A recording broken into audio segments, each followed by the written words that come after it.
just get into it. Oh, wait, not quite. Slight adjustments I need to make.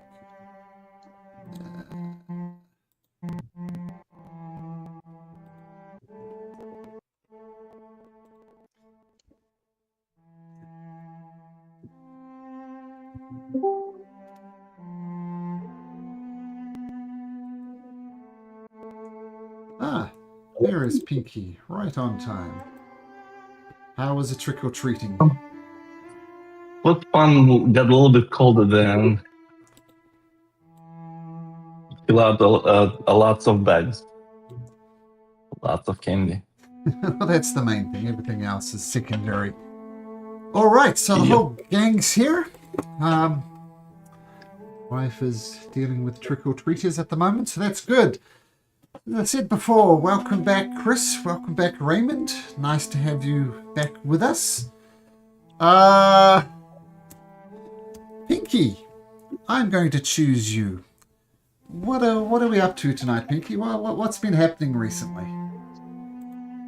Well, we are no longer in normal realm. We are in a Feywild, which seems to be corrupted by those hags. And sorry if I'm mixing two campaigns. But they also been chased by dark elves who are invading, and apparently they're being led by the prince. But meanwhile, we run into a goblin. I think they're the Goltus from Goltus family, but he was banished from the Goblin City, and that's the same goblin that we found out sold unicorn.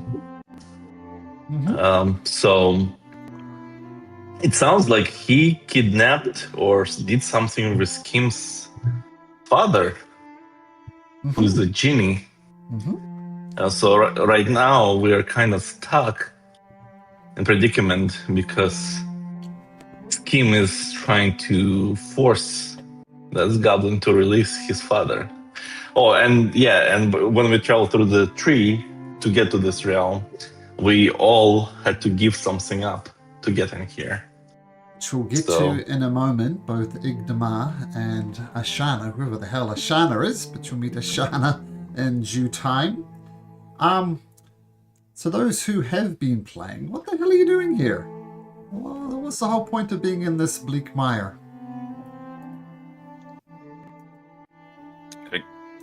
Deal with the hags. Deal with the hags, that's right. Who are the hags? Who are the hags? Yeah. Well, you met a guy called Mariko who told you that this land was once Swigglgard, and it was once ruled by King Dasmug. And you remember who Dasmug was? He's the one who travelled to rescue the Queen and made a deal with King Waldron Azanar to bless the crown. And of course, on that fateful day, Prince Krasner died. You have since learned that number one, Prince Krasner is alive.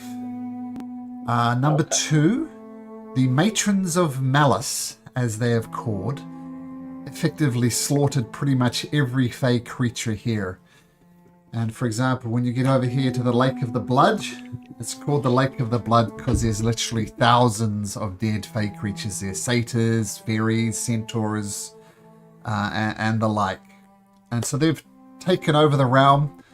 As Mariko, this little childlike Fey creature, said, they've taken everything beautiful and made it ugly. So that's what the Matrons of Malice are, which you know are the hags responsible for the decimation of this place. And one of the things Father Lester told you was that the Matrons of Malice are effectively the instigators of everything that's bad that's happened in Iglerion and everything that bad that has happened here. So if you could find the Matrons of Malice and say, hey, how do we undo this curse? Well, that'll be an interesting conversation because one presumes they have absolutely no interest in lifting the curse, as they enjoy suffering And no doubt there is a lot of suffering happening in Igleria and here in the Bleak Mire. So they are the rulers of this realm. What they say is law. So, for example, the only way to get in and out of the Bleak Mire is via the Hag Tree. That's the only way, because they're rulers of this land, and that's what they say. The other force here is what's going over in this mess of an area over here around the chasm. There's another group of individuals called Clan Astul, which are drow. You haven't met any yet, so that's all I'll say about them for now. But they are vying for power against the hags. And by all accounts, they seem to be gaining ground on the hags. Mandiko thinks the hags have been somehow weakened. He's not sure how. So your ultimate goal, I guess, for this whole campaign is to end the curse on Eglerion. And the only way to work out how to end the curse is to talk to the Matrons of Malice. But why would they talk? So that's the conversation that needs to happen. But And where are they located? somewhere in the Bleak Mire. So you don't know where, because you've literally only just arrived. Like, came through the Hag Tree, met a guy here, which we'll get to in a second. But first, let's start with Igdamar. So Igdamar, to get through here, you need to go through the Hag Tree. The Hag Tree is kind of like a portal.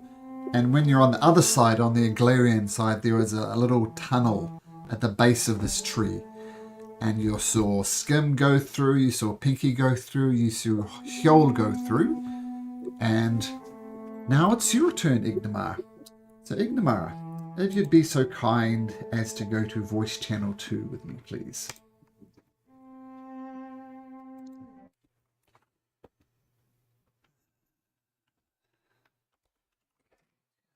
Second. Hello? Yeah, I'm here.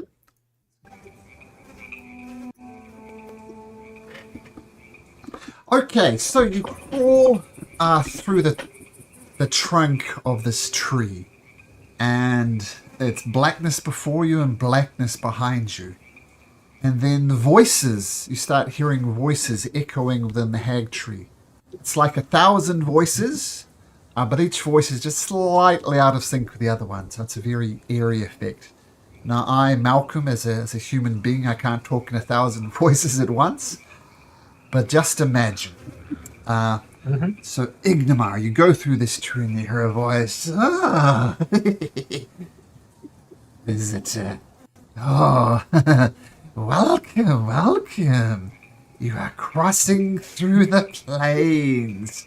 But for every crossing, there is a price to pay. We care not for gold. We care not for treasures. So what can you sacrifice us to allow passage through to the Bleak Mire? What do you have to offer, holy man? Let's see. So am I familiar with like free dealings? Sure. So what would the types of sacrifices? What are the things that they would find acceptable, basically? Something that would cause suffering to yourself. They want suffering. It's gold, treasure, as I said, not interested in. But something that is, it could be something that's important to Igdamar, something he holds precious. So just something that he would hate to lose, he would hate to have to do, something like that. Something that would bring suffering to Igdamar. Suffering is what they really want. Okay, so what they want is suffering. All right. Then I will sacrifice Ignamar's knowledge of the history of the Lord of Light and Shadow. So that's basically his life's work. He's been trying to sort of like plot out how the Lord of Light and Shadow's worship became corrupted and turned into that big old theocracy that had to be overthrown. And he's an elf, so he's fairly old, and he has like a knowledge of the sort of like a knowledge of the what do you call this? Uh, gosh, I'm brain farting. But yeah, basically he's going to give up his like life's work as far as researching the Lord of Light and Shadow. Sure. He will still worship his deity because otherwise he won't be a cleric anymore. But he would have no more than like a layman's understanding.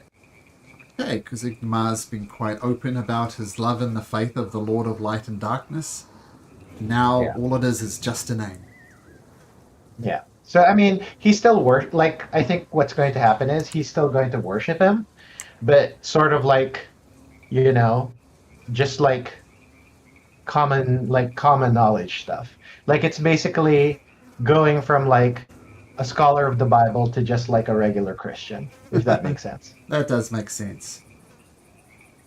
Okay. And then basically, I think mechanically what'll happen is just like I'll probably end up rolling with disadvantage anytime it comes up.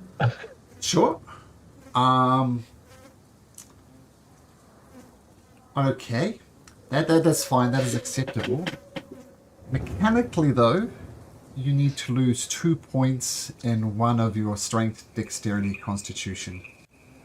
Lose 2 points in one of those things. Yep. So, like, for example, your strength is 8. You could reduce that to 6.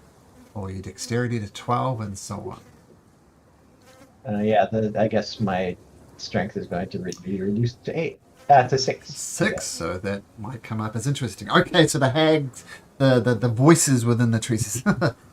Acceptable. Yeah, so he basically withers away. Okay, cool. Okay, that is an acceptable sacrifice, and I like the RP aspect of it as well. Okay, let's flip back to voice channel 1, and then I'll bring... Sorry,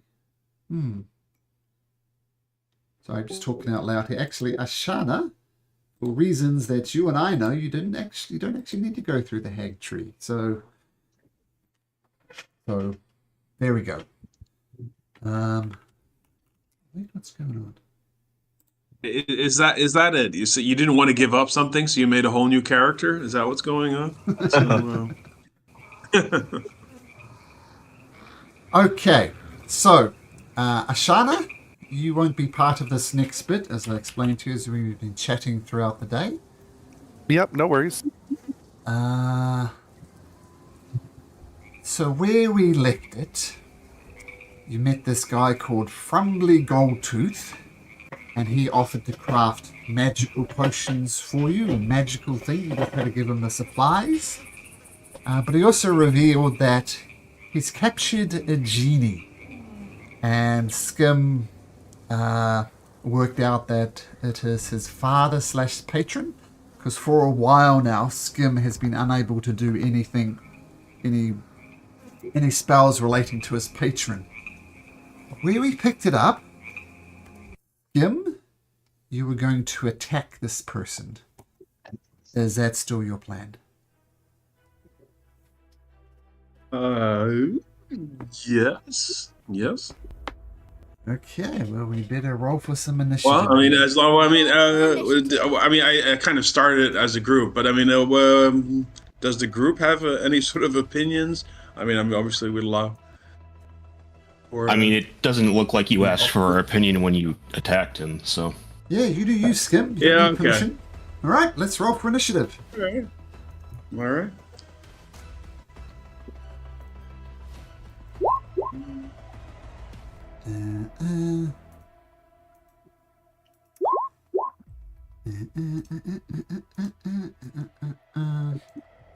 Alright, Frumbly Goldtooth, the goblin.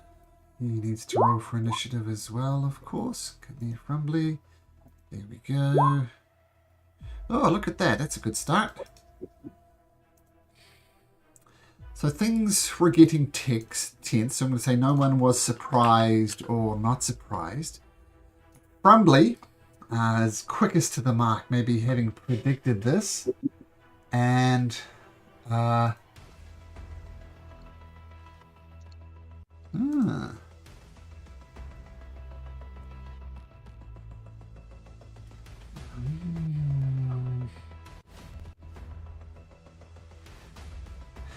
he says, you're looking for your father. Is it your patron, your saint?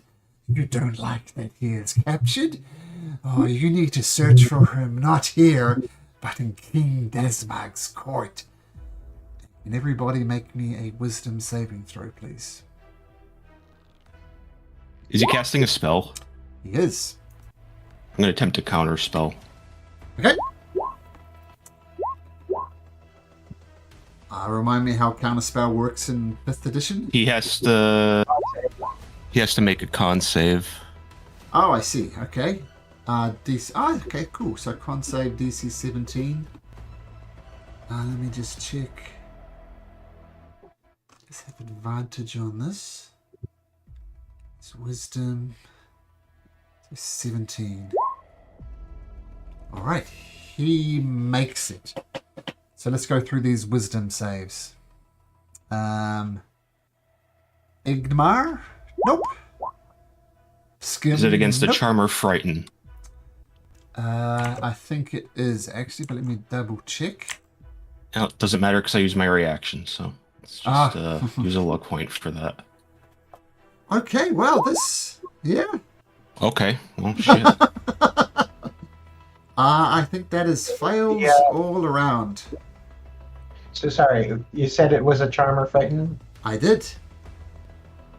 Let me double check to see if. So Fey Ancestry, advantage on saving throws you make to avoid or end the charm condition. Sure. So you're, yep. Let's have a look. But you have a 14 and a 15, don't you? Yeah. That already. That's true. Yep. Yep, that's fine. Okay, well, did we get, yeah, it seems perfectly reasonable to you to go check at King Desmag's court. That is apparently where the father is. And you guys think that's an excellent idea. Pinky, are you indomitable? Which is a re-roll, which is an 18. Mm-hmm. Wow. Yep, that's a success. That's a success. Nice. So he says, you should be barking up the wrong tree. King Desmag's court is where you need to go. I don't think the spell was concentration.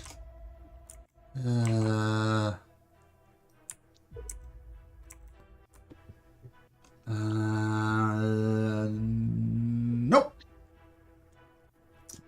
Okay, so Pinky. The rest of your part on Medico. Gotta roll into Medico. And I'll just scroll quickly for Medico. No, he's not going to make it with an 8. With a whatever I just rolled. Pinky! You think leaving's a bad idea? What do you do? Pinky stops next to him and says, like, don't try to fool us. It's somewhere here. Tell us or else. And I look at everybody and say, like, don't listen to him. He's lying. I'm not lying. I'm just passing on wisdom. And I'm surprised a dullard like yourself is not susceptible. It is surprising. Dullard. Pinky does not like that. I'll try to grapple him by grabbing him by his throat and maybe lifting up. Sure. So let's do an opposed tick. He's not strong, but he is slippery. He rolls a 14 to try and avoid it. Okay, so grapple. There's an option to do it. There you go. Oh, it doesn't let me click. Okay, so is it just an arm attack? No, athletics or acrobatics. Your choice. Oh. I suspect athletics. Yeah, and I have advantage on this. Oh, okay. As I said, he rolled a 14. Oh, Thank goodness for advantage then. 19. So you Yep. grab him by your neck, and he's much smaller than you, so you can easily pick him. He's, what do? You're choking him. You can't speak. Yeah, I'm like, where is his father? And I'll let it be at this. Like, I'll see if I don't know if I get attacked. I think that's action, right? To grapple. I'll give you an intimidation check, though, but no. Okay. So we'll do that as your action, your intimidation. So roll an intimidation check. Okay. We'll say an advantage since you've literally got him by the throat. So 17 is good. You do better than 17, you can't. He says, he gestures for you to put him down. Pick up. And I lower him. I'm still holding him, but I lowered him so he can barely tippy-toe on his thing so he can at least talk a bit. Okay, he kind of gasps and says, and we're going to see what other people are doing. Medico kind of shrugs and he's going to stay there, actually. He's going to stay there. Skim, apparently your father is not here and you should go check at the King Dasmark's court. Okay. And I still believe this, despite what Pinky said, because of the Yeah. spell. Yeah. All right. Okay. Well, I'm not sure. Okay. All right. Well, I'll just kind of say. Well, where's the exit here? Actually, is there? You can just say you jump off the side of the boat and start heading to King Dasmark's if you like. Would you like to do that? Oh, sure. All right. Okay. I will. I say. Oh. All right. I have some place to go, and I start going. Actually, it makes sense. Medico technically should have gone first. He'll jump off the boat and say, I know where King Dasmark's court is. Just follow me. He jumps off. All right. Go. Yeah. Skim's dad is at the King Dasmark's court, apparently.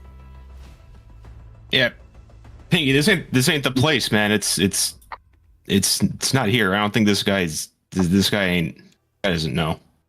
I mean, he knows, but he doesn't know how. So we're not in the right place. I jump off.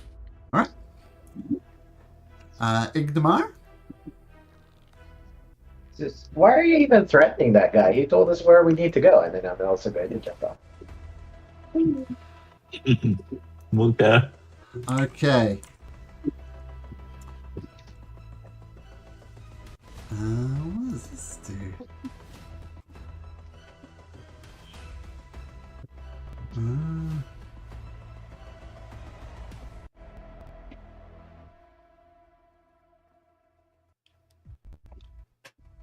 Okay.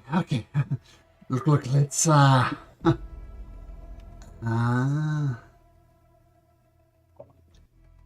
no, that won't work. No.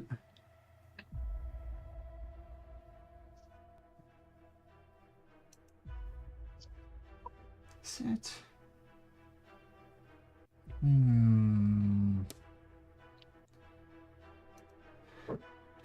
All right.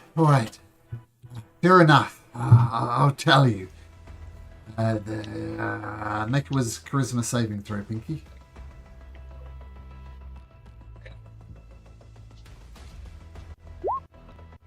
$11. Pinky? I don't think I have anything. You don't have anything? Okay, Pinky. The rest of you hear a faint pop, and Pinky disappears. Though being on the other side of the boat, I don't think you even noticed this. And I'll come back to this because I'll explain what's happening in a second. We're going to switch over to the Bleak Mire for a moment.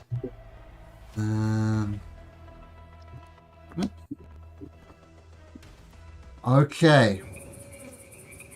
The Medico. Where's your... Oh, wrong map. That's my map. Don't look. This is the map. Medico says, King Dasmark's court. It's just up here. We should get there post haste if his father's there. All right, let's go. Oh, well, I think we were heading that way up heading that way anyways. We were gonna go. I think we were gonna go around through the amphitheater. Well, I guess this is ultimately up to you, Skim. Do you want to beeline it, or should we search these other places first? Wow. I mean, well, hold on. Like we're this is that wasn't the main reason we came here. I'm happy to help save your dad, but like I'm trying to save our entire home, and we kind of had a plan on where we were going. We were going to get there eventually. We can't just beeline straight there right now. Yeah. All right. I can't say I We get disagree. there. Okay. So as you go more west than north, you notice the ship pulled by with his genie on the front, sort of pulling away into the mist. It gets out of sight as you go slightly to the west. Pinky, you pop out and you land with a thump down on the swampy ground. You look around, you don't see the weird ship thing, and you don't see your companions. What do you do, Pinky? He scratches his head. Like, what the heck? And he yells like, "Yo! Ignamar! Scheme! Where are you?" Everybody who's being yelled at, please make me a perception check.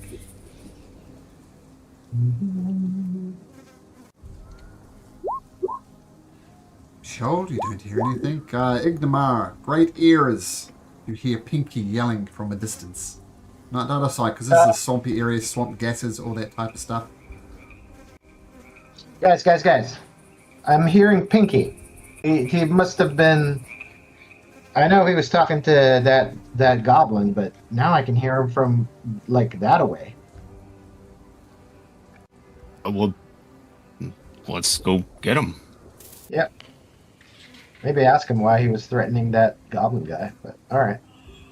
Okay, so once Ignamar picks up the sound, it's easy enough for you guys to reunite. Where did you all go? Did you see him? But yeah, I mean, he told us we had to go talk to the king, so we gotta, like, make our way up that way. Yep. Oh, He lied. Oh, I don't see why he would do that. No, he was telling the truth. I don't think so. I think he just tricked you guys. Nah. I bet King's not even I'm the one there. that I'm the one that tricks people. I didn't get any. I think he's right. He had good vibes. I turned to where's that? His guy. Medico? What's his name? Medico. Yeah. Sorry, I was going to say Menamarco. Sorry, thinking what other. Medico. Yeah, You know the king well. You know where he is. he's dead. What? Yeah, when the matrons of Malice came, they slaughtered everybody. And their prime target was King Dasmag. And they assumed rulership over him. So he's dead. But this is where he used to hold court. This is where he used to hold feasts. This is where he kept his concubines. But yeah, he's been dead a while now. You know the shortest path there. Let's go. You'll see yourself. We're not going straight. We're not beelining straight there. We're not putting everything on hold. We had a plan, and we're going to stick to that. We're not just making. But it's his family. We have to take care of it too. I'm trying to save my goddamn home, guys. Yeah. I'm sorry. That's This all is bigger right. than Skim's family. It's all right. We'll take care of other things first. That's fine. Skim's calmed down quite a bit. And Skim, I'm sorry, man. You got to stop making snap decisions. Just start attacking people out of nowhere. Like, we've been here for less than an hour. We had a conversation 10 minutes ago that we weren't just going to start attacking the first thing we saw. Like, I'm going to help. I'm 100% in for helping free your dad for whatever, but we got to be smart about it. It's all right. We make our way up to the court, but we stick to the plan. We'll get him, and then we'll make sure that little asshole gets what's coming to him too. I was All right, thinking fair enough. It would be better to check that quicker because this stupid goblin might get away from us. He's going all over the place, man. He's got interdimensional shit that we've probably never even heard of. Yeah, I mean, at the end of the day, we're not here for him. If he gets away, like, whatever. Yeah, we get Skim's dad first, and then we worry about him after all the bigger shit's done with. He's a small fish right now. I think he just looks up and his dad is not there. We just wanted to show it to you. Fine, let's go.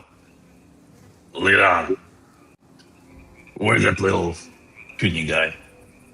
Medico, show the way. Yeah, sure. Just 1 second. You can see Pinky really frustrated, like his ears are the smoke is coming out of his ears. Well, it's more of like swamp vapors, but yeah.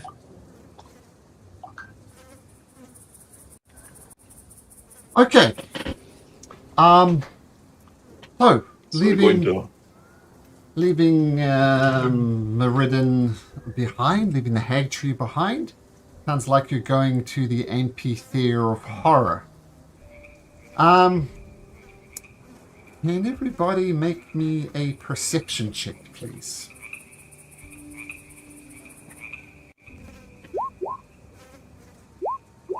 Oh, wow. naturals. Well, is this based on sight? Yes. The one-eyed bunny. Yeah. For real.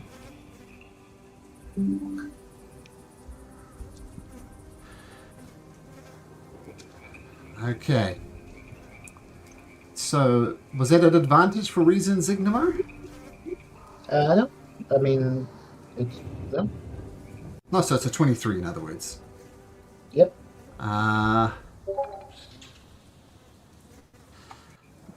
Okay. You notice as you approach this amphitheater of horror, Matico explains that the amphitheater, well, it wasn't always called the amphitheater of horror, of course. This was a great stage where lots of plays and bits and pieces were done, a lot of theatre, which King Dasmag enjoyed. So I'm not sure what we're going to find there. I mean, I've just been kind of hiding out until I get closer so I can help out a bit more. But that's what that is. And Pinky, you spot someone spying on you from amongst you're right at the edge of the Blightwoods at the moment, just moving into wooded areas.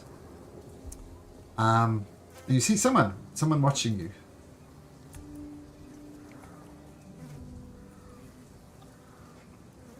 Do I just know it's someone? I cannot really see who it is or anything.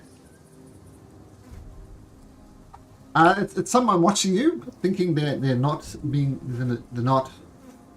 like they're spying on you, seeing what you're all about. Mm-hmm. You don't think that they've noticed you noticing them. All right. Pinky kind of slowly, quietly to Hill. Hey, Hill. What? Well, What? To the left of us, there's somebody in trees. I think they're watching us. What do you want me to do? Should I throw something at them? What do they look like? No clue. I just saw movement. Somebody's head, but It's a humanoid, which as much as you know. It's a human-sized proportioned creature looking at you. Hey, looks Matico, like do a you know man or a woman. anything we should you know what might be wandering around here? Lots of things. I mean, the matrons tried their best to kill out all of the followers of King Dazmak. She didn't succeed. It could be anything. Could be anybody. Could be a member of House of Stool. Could be someone loyal to the Hags. Could be someone loyal to King Dazmak. Could be someone else entirely again. It could be anybody. These are strange places. We can call out to them. We can, you know, immediately have to start throwing things at people. Yep. Yeah, I mean, it's probably just someone that's like being cautious, and honestly, I wouldn't blame them. Hello.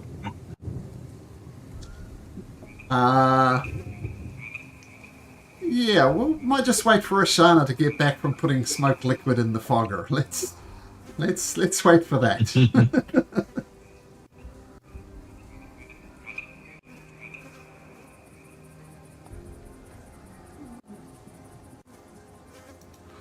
All right.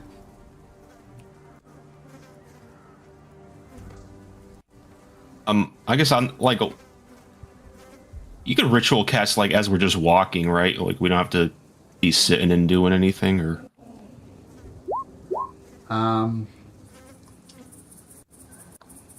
Ritual you can. Can you ritual cast while moving?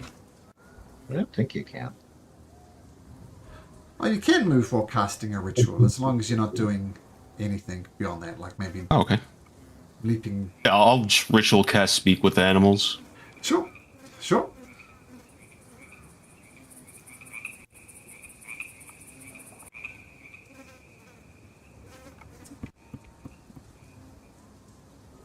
Perfect timing by Ashana. Speak with animals, yep, easy enough to do.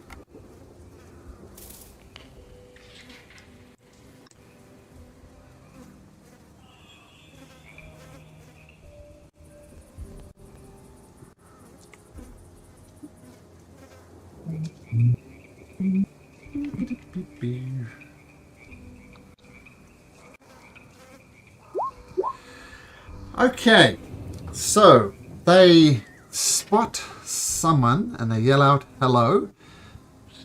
Chris, Ashana, what do you do? Well, first off, what are they spotting? Is it her? Yes. Okay. You've just crawled out of that place that I mentioned before. You know, Gotcha. Okay. And you're stumbling around not really knowing where you are, and you spot these individuals. And I guess the thing is, they're not your typical fey creatures, right? Maybe Hjol might be, but Pinky, no. Ignamar, no. Skim, no. So they don't look like your normal Specific. I'll use Sylvan. I don't know if that matters. to say hello. Sure. For Ashana, she is going to be, well, first off, I should just kind of like go off of like what she kind of looks like as she kind of steps a little bit closer to you guys. But she's basically has like very deep red hair, and her face is very stark white. It almost looks like kind of like almost like a clown white, and she has kind of like red stripes that go from above her eyes all the way past her eyes. She's wearing like leather armor with there we go. She's wearing leather armor which has some chainmail underneath it, but she's looking very menacingly. Her eyes has a little blue hint in the iris, but it's mostly all bloodshot. But she'll be kind of like looking to you, and even if you speak Sylvan, she'll kind of like look over to you, narrow her eyes a little bit, and you're going to start hearing a voice in your head. And so she's going to do a mind link with you, and she's going to go, who are you? Does And where is this? does that require consent?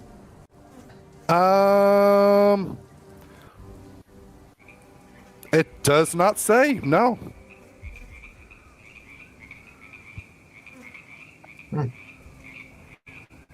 Basically, she's above table. She's a Kalistar, and so she can speak telepathically with any creature she can see within 100 feet. Doesn't need to share a language, but said creature needs to understand at least one language.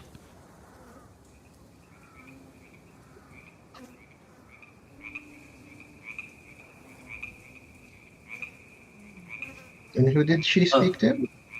Is it like she can? Yeah. The person that was talking in Sylvan. Yo. And you asked what? She goes, "Who are you, and where is this place?" Well, I'm Yul, and as far as I know, we're in the middle of the Feywild. Why are you asking me where we are? Why are you watching us? Who are you?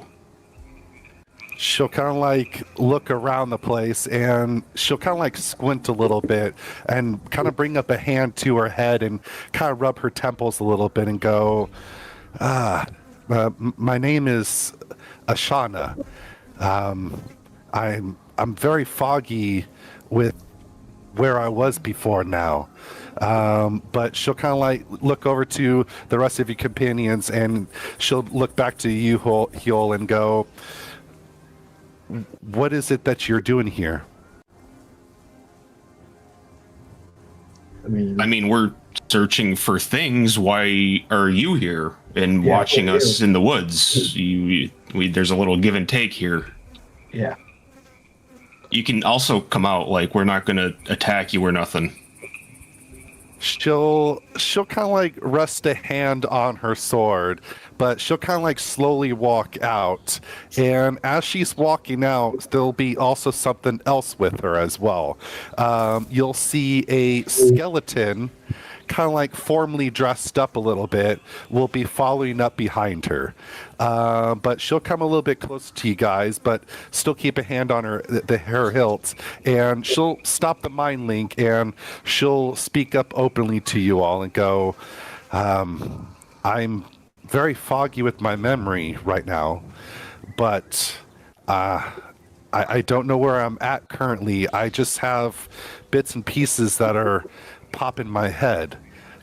She'll kind of like look back to her companion and go, this is my companion. This is Mr. Ribs.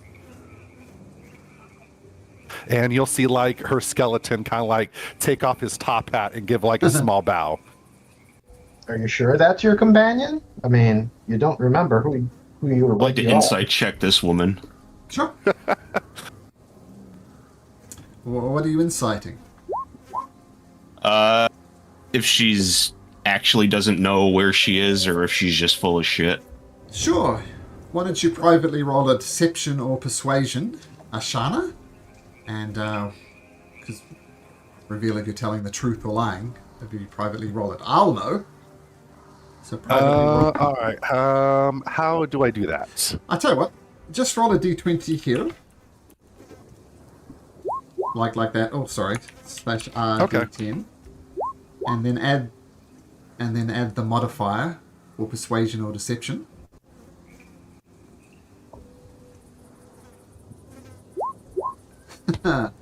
So it's a plus what? And you said deception? Your choice. No, you say if you're telling the truth, persuasion. If you're lying, deception. We'll do. Don't say what it is. Don't say I'll what do it is. persuasion. We'll do persuasion. Well, I mean, either way, it's +4. Okay. Regardless, you believe her. She is genuinely lost in this world, seeming a bit fuzzy around the edges. So she might have secrets, but the secrets about how and when she got here is... Yeah, she seems to be telling the truth. Okay. Seems like a sus lady. Well, nothing. She's got a skeleton with her, which I put here. Why do you have skeleton? Guys, we're in the Feywild. You guys are in for it. Trust me. Like, hold on to your seats here. She'll kind of like look to you guys and kind of like gesture to her companion and go, well, he's my friend. Ever since I kind of woke up not too long from here, he's been with me. He's basically my familiar. I mean, are you sure he's not the reason why you don't remember who you are? She'll kind of smirk, and then you'll see Mr. Ribs kind of like his bottom jaw, like just kind of like drop, looking kind of shocked on that kind of like subject of you saying that. But she'll kind of like smirk and go, "No, I have a sense that he has been with me and my loyal servant for the longest of times."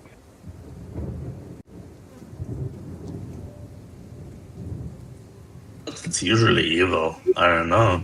Piggy stands and scratches his head.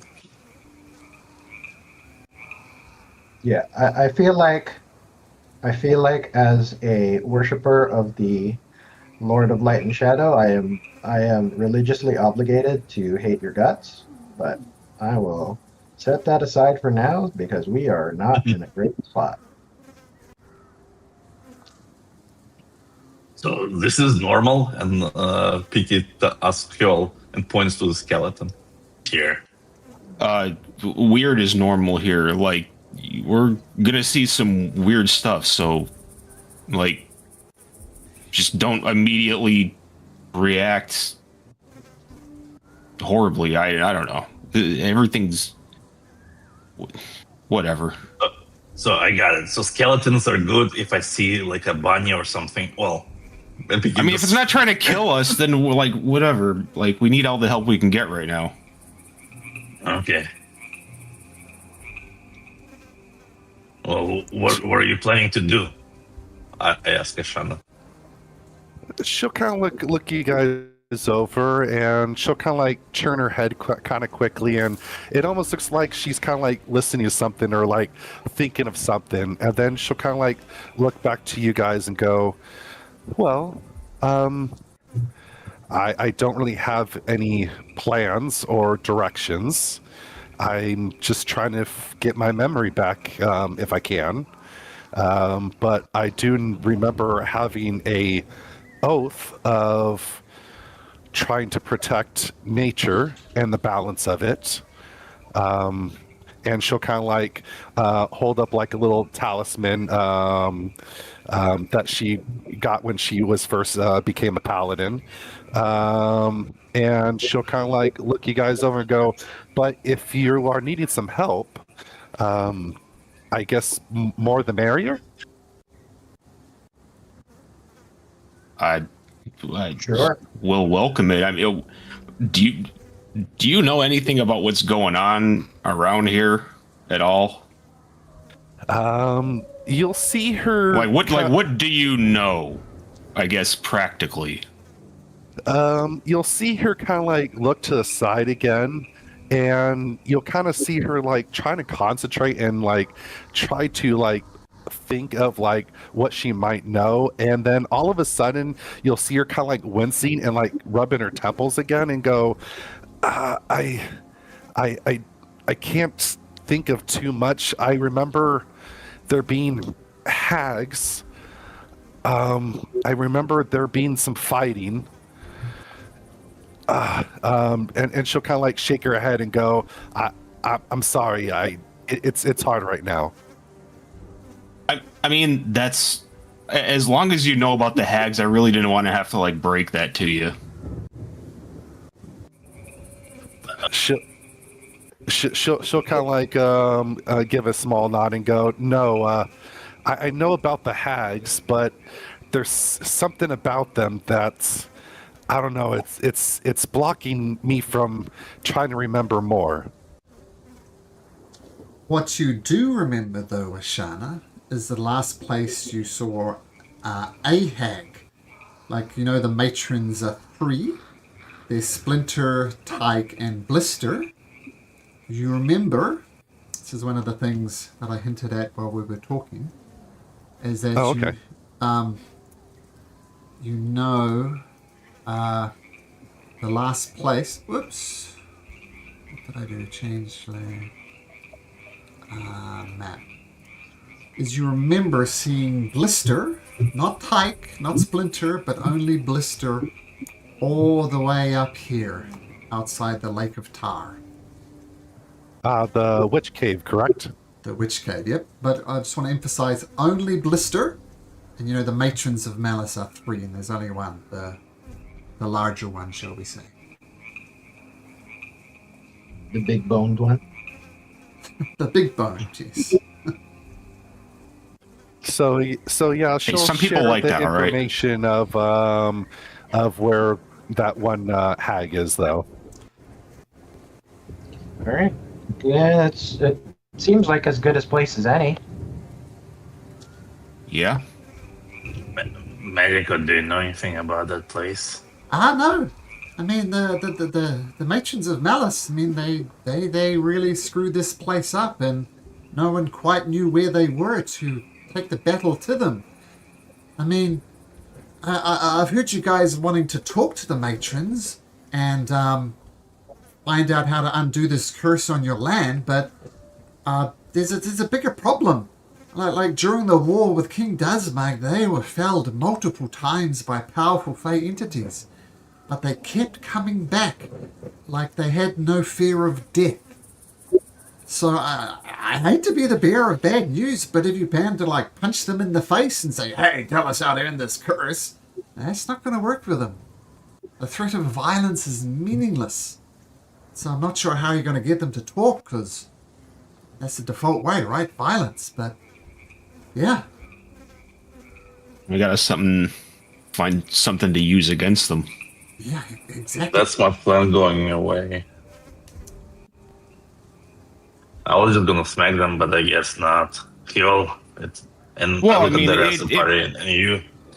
I guess I mean, we'll we have might to be figure it able out. to smack them once we have like something to hold over their heads, or like something to mess with their powers, or I don't know, man. But something. Yeah. I don't want to have to make a deal with them. Right. Medico, have you seen a Shadow before? Seen her what before? No, but she looks like she fits in. All Okay, right. guys, I need to quickly check on my kids for their Halloween trick-or-treating. I think they're back, but I just need to double check. So let's just take a break for a few minutes, and I'll be right back. Okay. Yep. Sounds good. Thanks.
All right.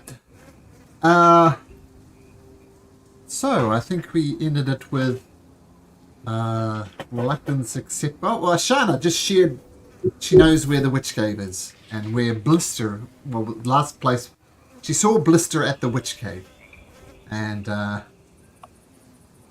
guess Witch that's cave? where, the witch cave. Yeah, Cave. Yeah, where was that on the map again? Did we point that out? right in the top middle. Oh, hang it. Oh, okay. Yeah, I see. Right here, next to the Lake of Tar. Oh, the Lake of Tar. Mm-hmm.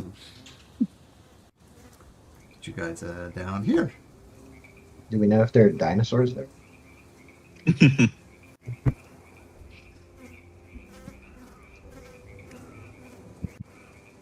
Okay. So what do you do? Well, we have a lead, so Yeah, I think we're heading to the theater. Oh gosh, theater. Yeah. are we heading to the theater first? Okay. Yes, we're Place of planning. Our nightmares. plan was to go to the theater, the Primal Bloom, and up to Algies, I think, because that was Matico's. Matico suggested we go there. Okay. Tolgi There might be is, like allies or someone who might have more information. the thing he said about Tolgi is maybe the oldest creature here. He's an old druid, and he is seeing not just King Desmond, but the rulers behind that as well. Yeah, so history, no one would know more than Tolgi. All right, but the Amphitheater of Horror, which we'll just call the Amphitheater for now. As you approach kind of over a hillock, you look down and you see a magnificent amphitheater, like sunk into the ground with seating all around it and a stage in the middle of it. And just give me a sec. Just close something that I shouldn't have.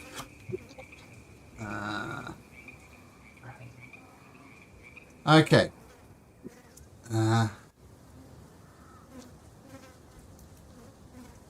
So it's quite large. It's about 100 feet in perimeter, basically a circle thing. And how close are you getting before you're going to go up and have a closer look, or what are you doing? Observe from afar first. Like, is it just an empty amphitheater, or is there anything of note anywhere that we could see? You hear some faint music playing. Let's say you're about like 400 feet away, so presumably it gets louder as you get closer, but just some faint music, like orchestral music, like harps and violins and violas, that style of music. I hear something.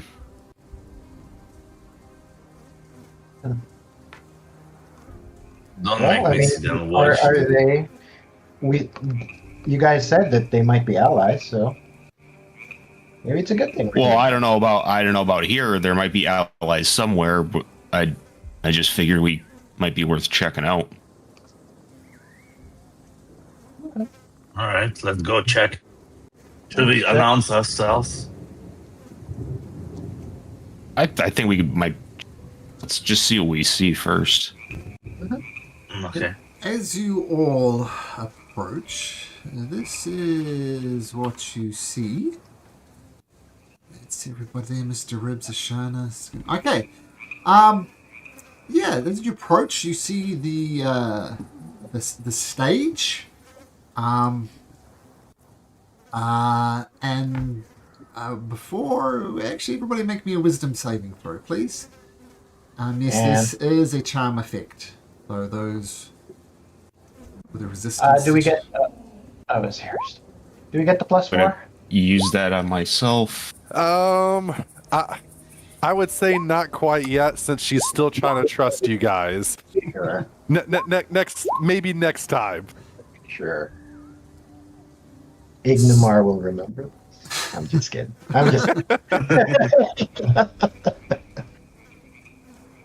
Oh, I can't forget Medico. Does he have a resistance? Oh, he has an advantage on this. Oh. Medico says, "Oh, that music is so beautiful." And he starts wandering towards the stage. Ignamar. No, wait. Oh, just one thing. Yeah, we'll get to the wait in a second. But, Hyo, you also think it's a good idea. So, Hyo. Oh. Yeah. And Mr. Ribs, I guess Mr. Ribs needs to roll as well. Mr. Ribs, start going. What's the save on it? Because that's technically a 12. For Mr. Ribs? Yeah, because he gets +4 from her paladin.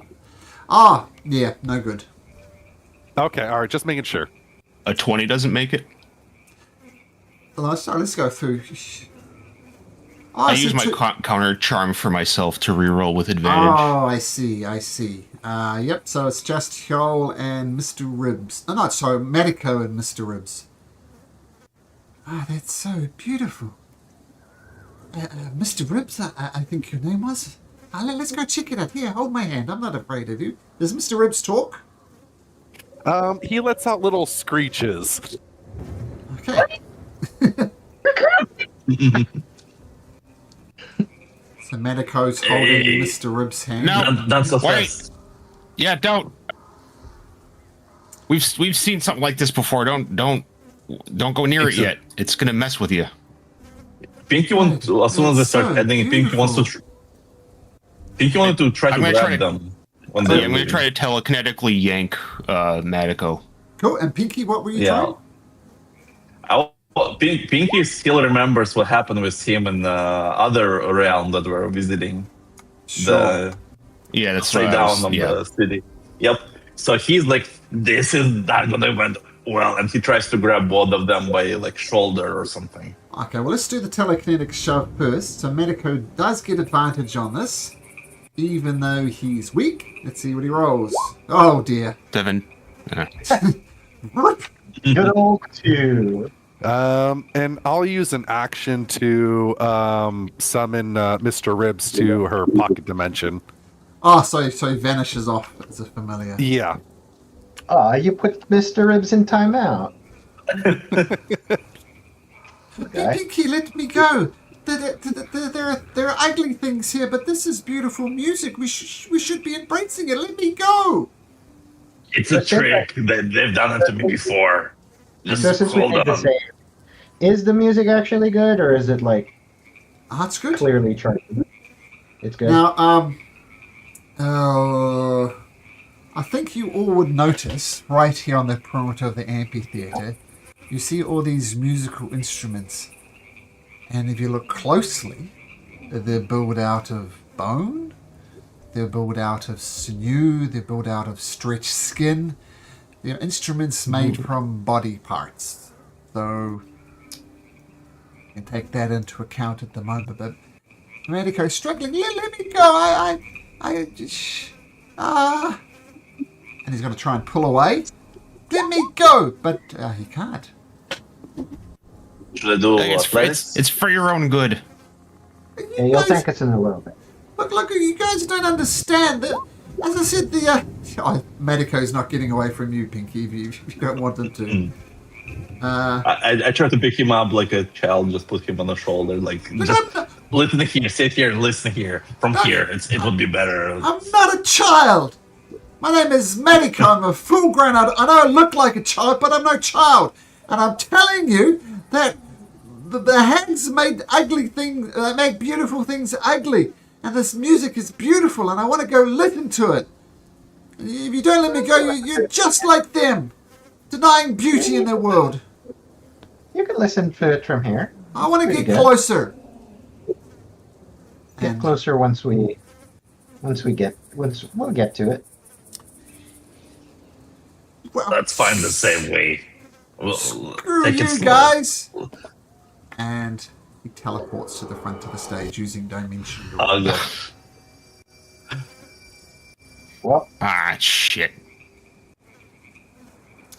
Well, something's going to happen as soon as Medico does that. Let's roll for initiative. Roll for initiative. Hooray.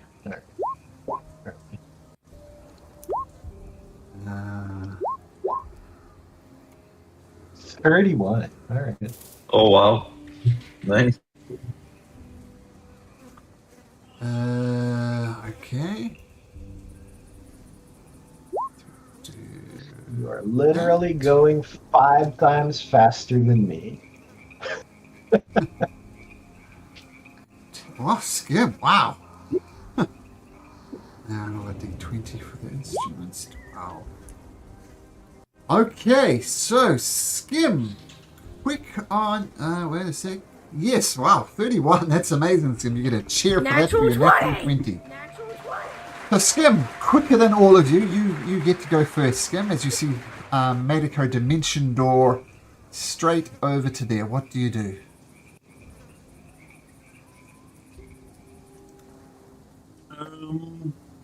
I guess he will move over. 3, 4. But, yeah, he's not quite sure where the danger is at the moment, so he's just watching. That's his turn for now. You want to prepare an action in case something goes down?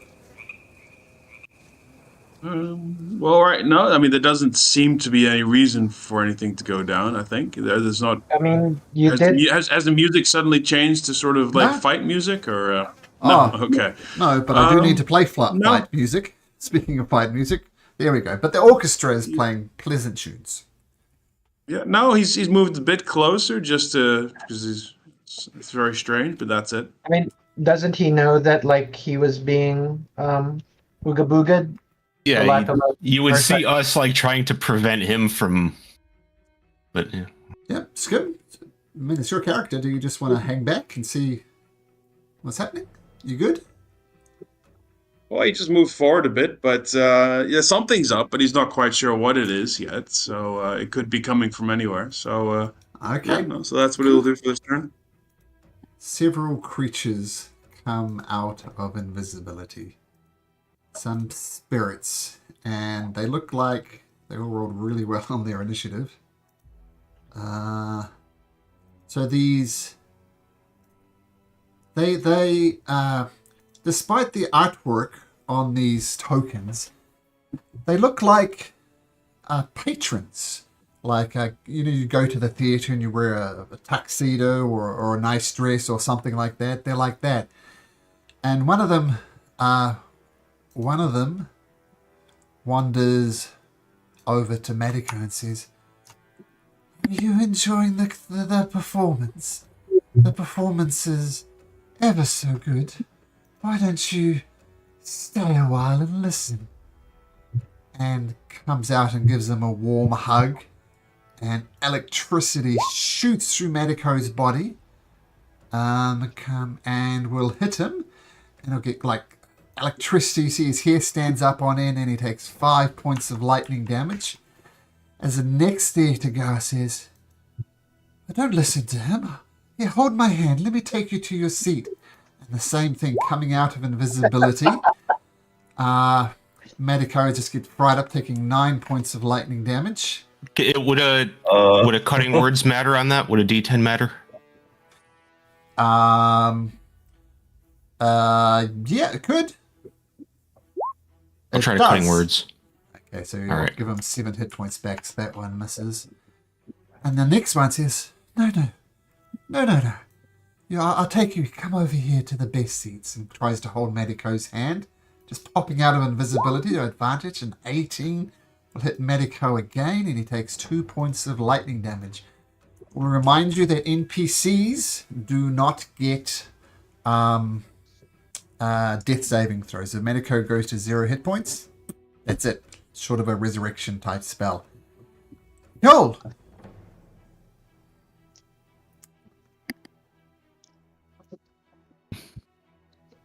Medico, are you willing to be moved out of there? You're gonna die. I think these not. I think I just need to get onto the stage. I'll just bamf over there. I'll be fine. I know these people are being rude, and I think they're doing static shock or something. Maybe it's their outfits. No, it's cool. I'm fine here. Wait a minute here.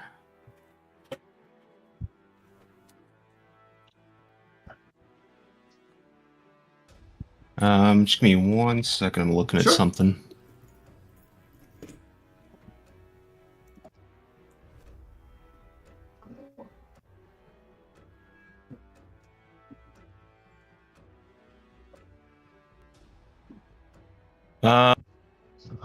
Yeah, I don't think that'll work.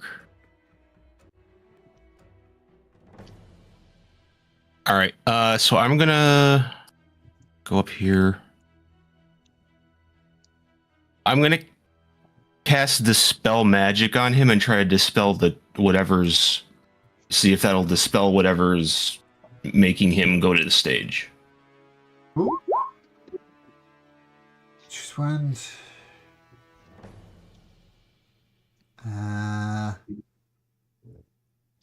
I'll do it at 4th level too, if that makes a difference. Did a 4th level? Yeah. I'm not going to say why, but Medico seems uninterested.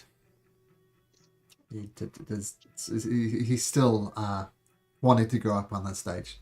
"Oh, I'm fine, Joel. I know what you're trying to do, but Trust me, this is my home. I just want to hear some nice music for once. Right. I'll toss him a healing word. Or I can't. Never mind. A bonus action rabbit hop. Here. Oh, and sorry, Ashana. Need help up here. Yep. Ashana, I should have asked you before, do you have your other companion with you, the larger one? Oh, no. I'll say she doesn't have it. Sure. Okay, Ashana. What do you Yes. do? This strange... She... Sorry, carry on. Well, obviously, hearing the music, she'll kind of like look over to Pinky and Ignamar and quickly just say, "Is that little guy important to us?" Yeah, he's our guide. He seems to know a lot about this area. He's guiding us. Been helpful. Let's keep him alive.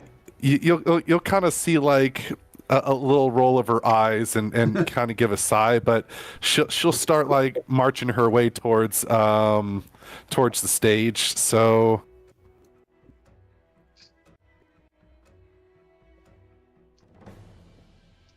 she'll get about there.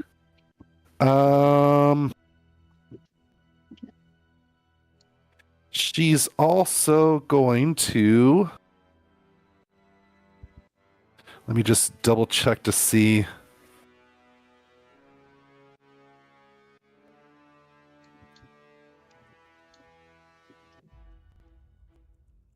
Okay, just wanted to make sure I didn't have a free use of it. Okay, she's going to go ahead and use Misty Step. Sure.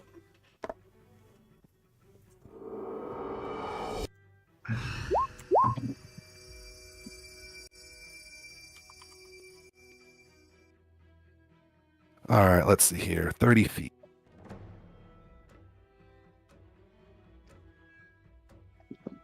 We'll put it over here close by to Huel. And so these little spear guides or these things that are floating there, are they trying to harm Matiko? Yes. Not trying They've to, already but attacked him. doing so. Oh, they have absolutely. attacked him. Gotcha. Yes. Gotcha. But it was via hugs and holding hands, so it's almost like they're trying to be nice, but failing dismally by zapping. Gotcha. Okay. Then she will go ahead and hold out her right hand, and she's going to cast a couple Eldritch Blasts. All right, let's see your first roll for the new character. We're going to go ahead and do the bottom one. Sure.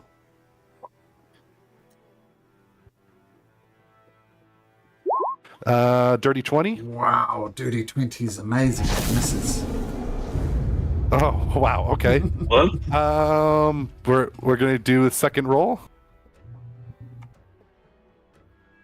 23. 23 hits, so they're not that hard to hit. And Okay, all right. Nothing against your force attacks, so yep, cool. For 11 force. 11 force damage. Oomph. They turn and say, "What? No violence in the theater? Security! Security!" And she'll just say, "Hand over the little one. I don't know why we need him, but hand him over." And we'll end the turn with her like that. No, I don't think so, but you don't get 3 Eldritch Blast yet, right, at this level? No, only a level 11, yes. Ah, so one more level for that. And that's combined levels, Yeah. of course, as well. Okay, cool. Yes. So one successful hit with your Eldritch Blast. They seem surprised. Like, why would you attack them? Pinky, all the way back there. What do you do? Right, Pinky, let me see. Distance 35. So Pinky will move here. And then I think I have 30. Oh, they moved. Damn it. Oh, that's not good. I don't want to run. Well, okay. I will use bonus action to teleport using my Cloud Jaunt. Sure. Cloud Giant Jaunt. Which would be 30 foot teleport here. And I can do range attack since I'm not. Is it disadvantage or No. no? Okay, so I'll do attack with spear. I'll Sure, throw so one. throwing Actually, with spear javelin. Or Javelin of lightning. Don't you have one of those? no, none of the one of those. Okay. Pinky, I think Pinky is smart enough to realize that they doing lightning damage. Cool. Okay, cool. So javelin. Oof, 14. Goes well wide. All right, -1. Do I? If it's range, I get only one attack, or can I do 2 attacks? I was ordered so you can have 2 attacks. Feel free to throw 2 javelins. All right, second one. Oof, also not great. Yeah, a 20 missed, remember, so 18's going to miss as well. So the 2 javelins just fall harmlessly, kind of near the stage. Yep.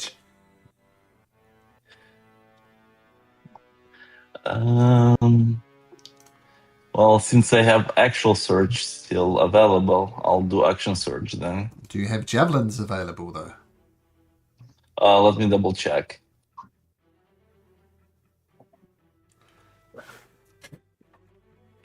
Minus this one, minus. Actually, no more javelins, but I'll use spears. I think I can throw spears. Sure. I have tons of spears. All right. Feel free to throw some spears. Ooh. That's better. 26 hits, yeah? Yep. And Okay. simple thrown. So I think thrown is above, so I think that's a thrown damage. Big damage, and then second attack. 6 damage doesn't quite do enough. That's 3 points of damage with your mundane spear. Eesh. What does Sep do? Yep. I'm not. Oh, I am proficient. I forgot. Is it Step. advantage on the next one, I think? Yep, it's advantage on the next one. Oh yeah, so I can. Okay, so roll one more time and we'll see if it hits. Yep. Sorry, I'm like scrolling. I have too many things in my spear. Okay, so another spear gets thrown and a 21. 21. Yes, that misses. Okay, so it has to be 22.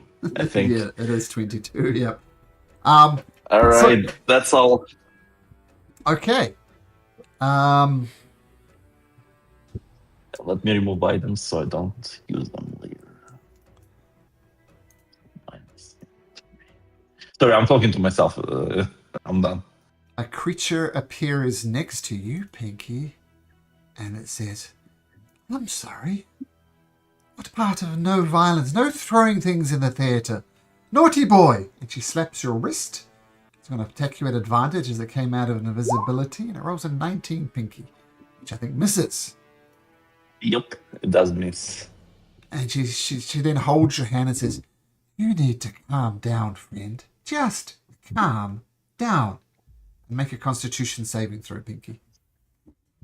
Right, come. 24. Whatever it was trying to do to you, it doesn't. So that will be its turn. The instruments continues to play and says, "Look, I don't like being scolded. I don't like being hugged. I need consent. Just leave me alone." And he's going to teleport up using Dimension Door right up into the center of the people playing. Okay, Ignomar. Ay. Where is he? He's on Right, stage so now. 5, 15, 20, 25, 30. I will go ahead and take the dash action. 5, 10, 15, 20, 25, 30. And then I will just toss a first level healing word at him. And it can cool. 8. Almost brings him up to his. And he's up there Right, that's grooving my and turn. dancing with the band. Skim, shit's gone down. What do you do? All right, Skim will move over here. He'll attack this fella. He does a dash action with a bonus action Sure. to get there. rogue stuff. Nice. Indeed. All right. I think does that hit? Oh, actually, okay, cool. Yes, that does hit. 22 just hits. If they're are they affected by fire and thunder damage? Resistant to both. Okay, so that is 2. So 2, 10, 19 damage. Okay, you almost take it out on one swipe, and it says, "Look, no violence in the theater, please." All right, that's my turn. Okay. This one's gonna fly over to Ignamar. It's like, "Get out of here!" Tries to push you in the chest, and rolls a 17, Ignamar, which I think that hits. okay, take 10 points of lightning damage, and make me also make me a Constitution saving throw. So 10 lightning and a con saving throw.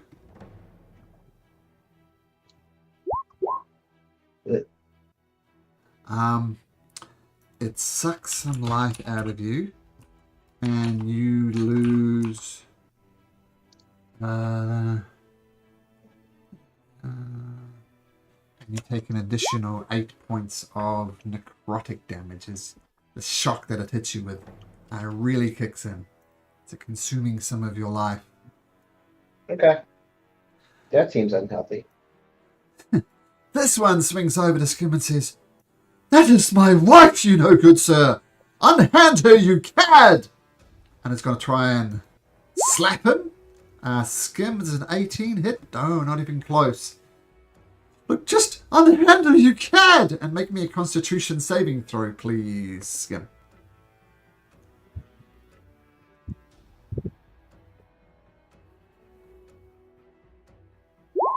Oh, buddy. While the attack misses, they're going to use the Consume Life feature, and you take 9 points of necrotic damage as they zap you once again.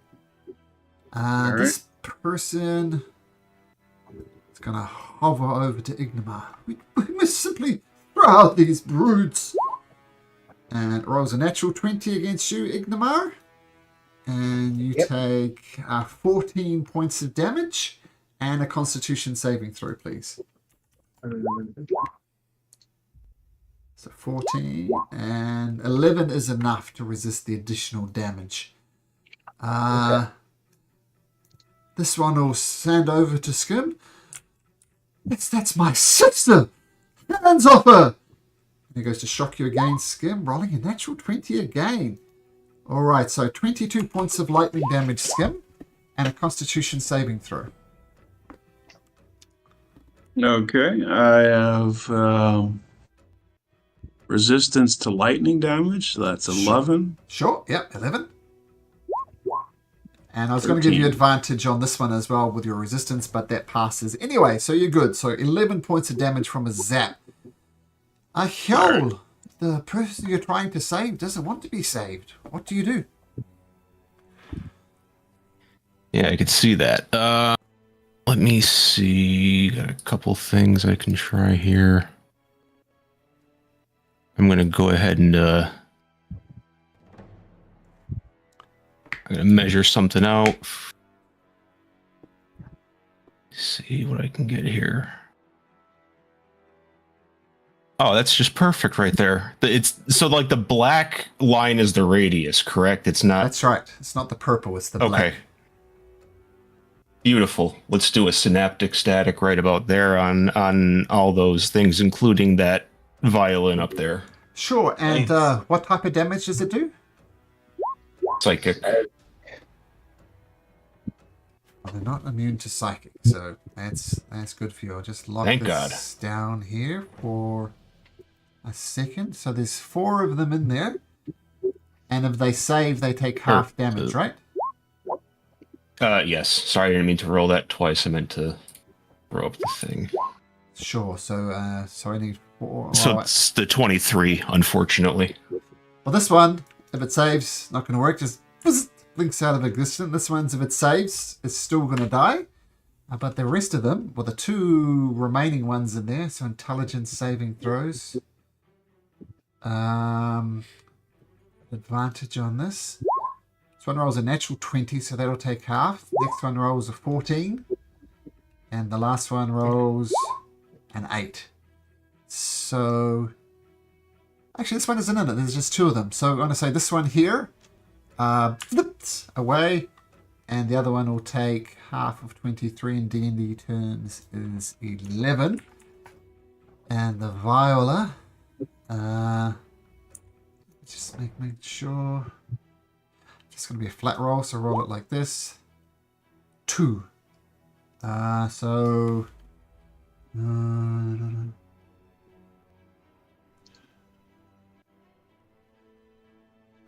Okay, yes, so what was the damage? It'll take the full damage, which is 23. The Viola. And then minus a d6 if it makes an attack roll or ability check. Minus here, and put a 6 on it for a minus d6. Okay, nice. Area of effect spells for the wind. Okay, so... Yeah. I'll consider that a hell yeah moment. You can have a hell yeah moment, no problem.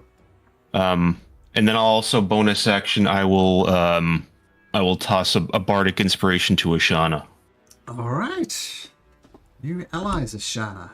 Speaking of Ashana, what does she do? And now your name makes more sense. Nephews and nieces. To a correctly named party because you have a female character now. Exactly. Well, upon receiving that, she'll kind of like, she'll feel like kind of like a little bit more sense of empowerment, and she'll kind of like look at Heel for a second, but then she'll notice Ingmar having trouble. So, these chairs, what are those made out of? Skeletons. You zoom in, you'll see they look like skeletons. Gotcha. Okay. Can she kind of just like push through them? Like, are they breakable? Sure. Everything's breakable technically. What are you looking to do, Okay. Ashana? I'm looking to basically have her hold out her shield and kind of like battering ram through it, just for her to kind of like get over here to do some attacks at that one. Sure. You have a shield, right? And you lead with your shield. And Yes. make me an athletics check. You will get through. Let's see how cool you get through.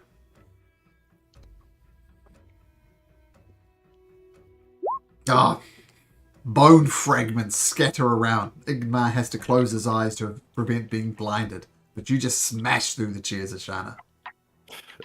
So with Ingmar, he might see kind of like a bigger smirk on her face upon doing that, but she'll shoot him kind of like a wink, but she'll draw out her sword, and we're gonna go ahead and do a slash attack against that one. Sure.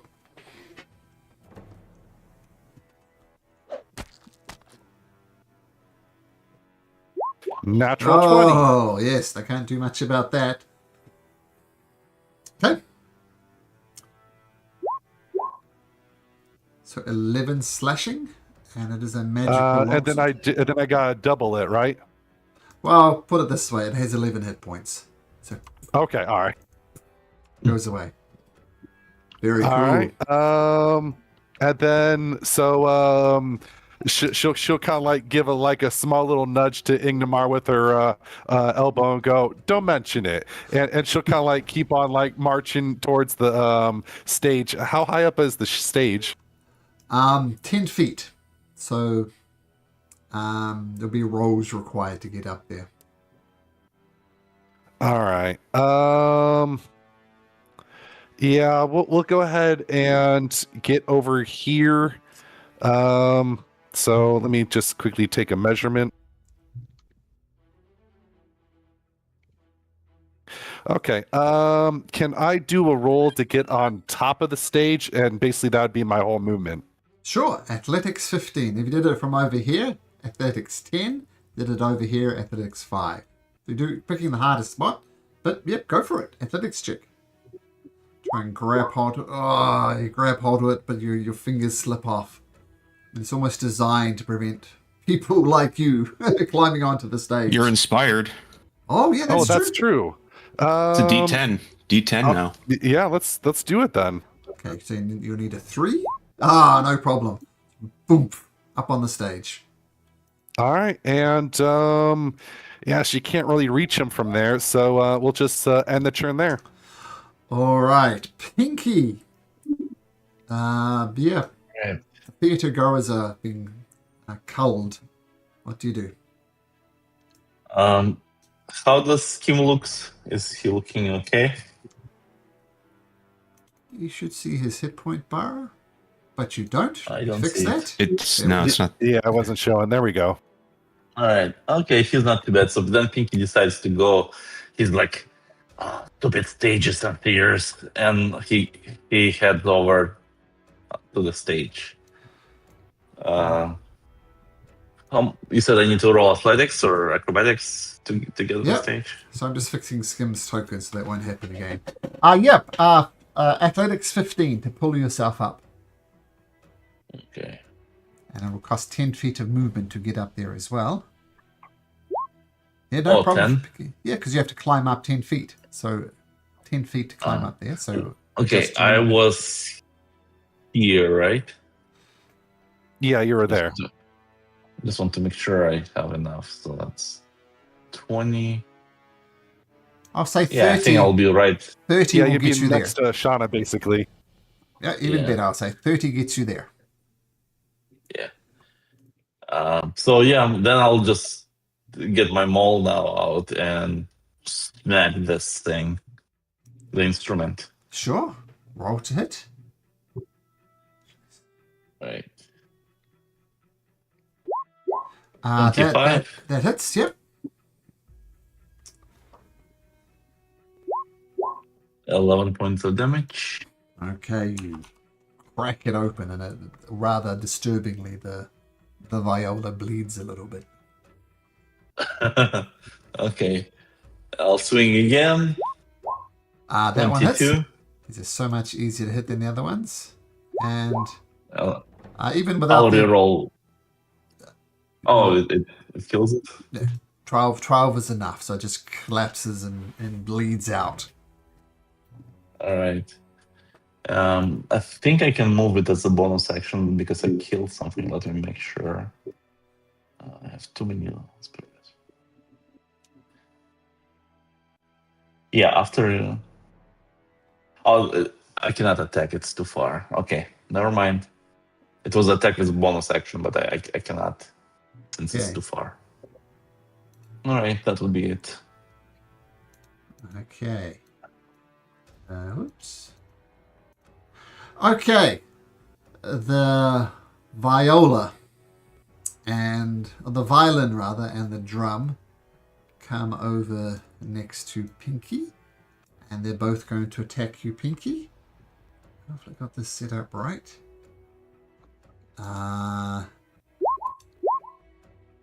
A dirty 20 and an 18. Both miss.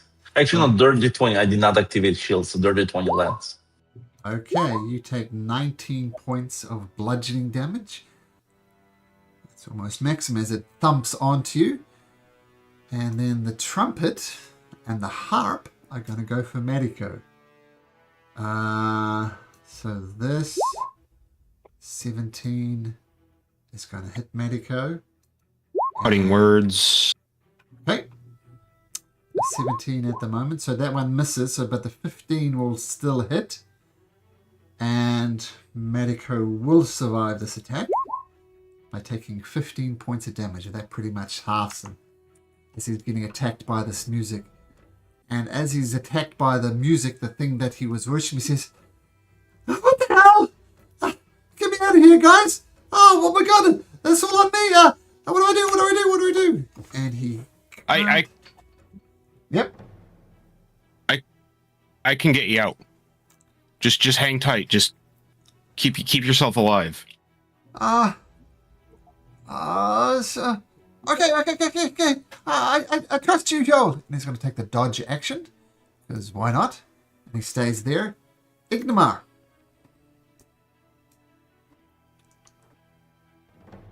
Well, So we're just beating on these drums. Right. Yeah, then I'm just going to go ahead and just double checking if I can target. Oh, okay. Are these considered creatures? No. Nope. All right. Then I'm just going to firebolt the drum, I guess. Okay, firebolt the drum. 12 hits. These are so much easier to hit than the... Oh, no, sorry, 12 misses. 12 misses, my mistake. Yeah. All right. Well, I'm still groggy from getting like soul sucked or whatever. So, yeah, that's my turn. Okay, Skim, you've still got a Thea to go who looks indignant at you. What do you do, Skim? Well, we'll have to stab him with the pointy end. All right, good end to stab him with. 29. All right, that's a critical hit. Oh, yeah, you're So, right. Damage. So, I I think it's going to kill it so- anyway, but it's resistance to fire and thunder. Yeah. All right, so that's 23 plus 4, so that's 28, 27. And then an additional... That's enough. Stop hitting my Okay. creatures. All That's right. enough. Okay, well then he will move up here. Okay, so all rushing to the stage now. Shoal, you see Pinky and Ashana and Medico on stage. What do you do? Yeah, the stage is 10 feet high? Yep. Cool. Go up here. Boink, bonus action, rabbit hop. Okay. Man. No problem. No roll required. I mean, obviously doing leg days, Here. Shoal, it's paying off. Yeah, it's good. It's that fancy footwork. Go over here. We're gonna bamf the two of us out with the dimension door. Oh, thank you, Shoal. Thank you. Just right about there. Okay, you move in. Medico will come with you.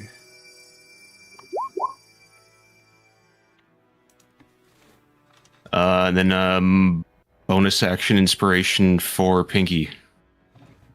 Okay, Pinky. And where do you bamf to, sorry? Like just right, like right here in the middle. Okay, let's just move both of you down then. Whoops, that's just Medico. So like about there? Yep. Okay, and Pinky is bardically inspired as you bam from away from there, playing sick tunes on your way. And Ashana, you are on the stage. She is.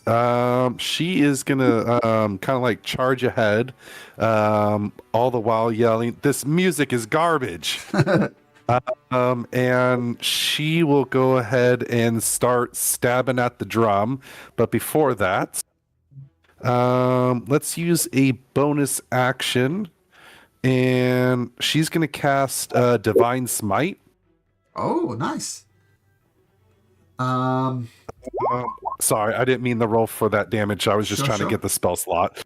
Let me do an attack.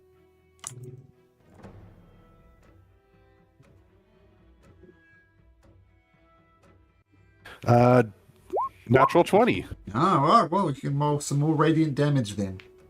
And these creatures, despite their appearances, are not undead, so no bonus damage for this smite. So 13.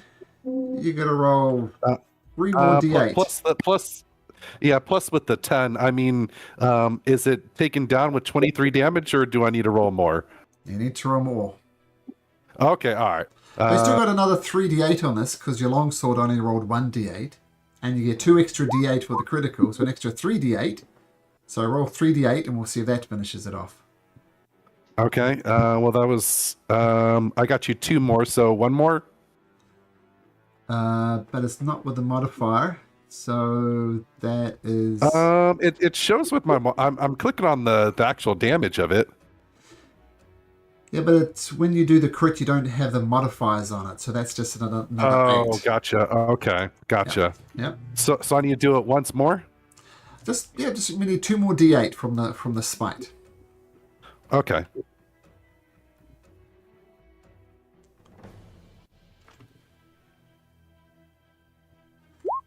Okay, that is a mighty blow with the divine smite and the crit and all the buttons.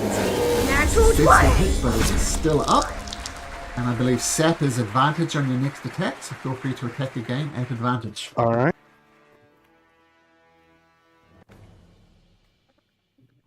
Oh crap! Another nat 20. Nice. Okay, well, roll damage and we'll see what happens. That is Natural amazing, 20. Shana. Natural 20. This is someone, yeah, you can, I'll say, actually, Divine Smite is a bonus action now, right? So you can only do it once. It is. Yeah, I can only do it once. I think that's a good rule. I like that rule. I might change it, that rule to my 5e game. Actually, my wife plays a paladin. Maybe not. Don't want to be sleeping on the couch. but that hits. And then let me do the one more damage for it since it's a crit. Oh, you could, but 13 is enough to take it out. Oh, okay, all right. Yeah. All right. So yeah, she's just gonna be tearing into that drum, just kind of like blowing it to, just tearing into it, just so it's nothing but the outside of the drum left, and she'll kick it to the side and look to the harp next. But we'll end the turn there. Yeah, I remember these things bleed. So as you cut into it, I'm not sure if this fits with the aesthetic of Ashana, but Ashana gets covered in blood from the drum. Is Ashana cool with that? We'll see. We'll see. Right. We'll see what happens next turn. Well, just so we don't forget, since you did such amazing damage, there you go. You got a distinct red sheen now. You're covered in blood in a carry-like way. All right, Pinky. Maybe you got a bit of splatter from the drum as well. The two crits. Okay, as you were, the Viola stands before you. 17 hits. 17 hits. All right. And it's a strength 16 stroke damage. for that. It topples. So 16 damage, and you may attack with advantage. I believe topple is constitution, isn't it? I rolled a natural one, so however you want to look at it, a natural one's going to fail. All right, then advantage, I guess.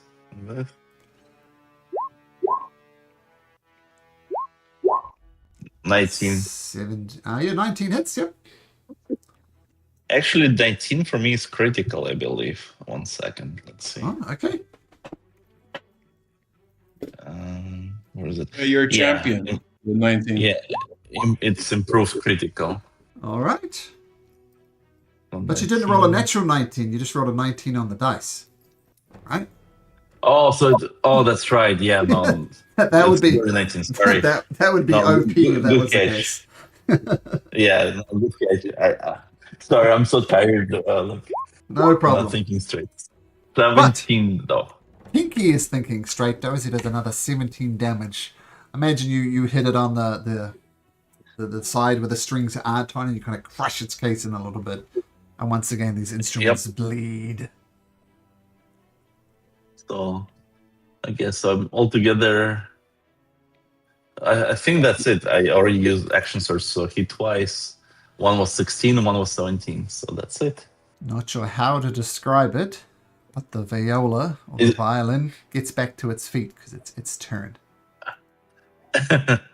And it is going to... Actually, this guy should have been attacking twice. Oh, and mine will do that from now on. So 2 attacks, a 22 and a 19. 22 hits. It grabs your face and kind of bong, bong, plays music with your face, and you take 14 points of bludgeoning damage. Ashana, you're going to get 4 attacks on you altogether. And your armor class is 20. Yep. So, 1, 22, 23, 23, and 8. So, Cutting words, one of the 23s. Okay. That would be enough. So that's 2 hits. So I'm just going to roll this here. 4d10 plus 4 points of bludgeoning damage. Ooh, 33 points of damage. You're lucky that he'll cut those words. Alright, so yeah, getting bashed by the trumpet, getting pulled through the harps of the string, all fairly nasty.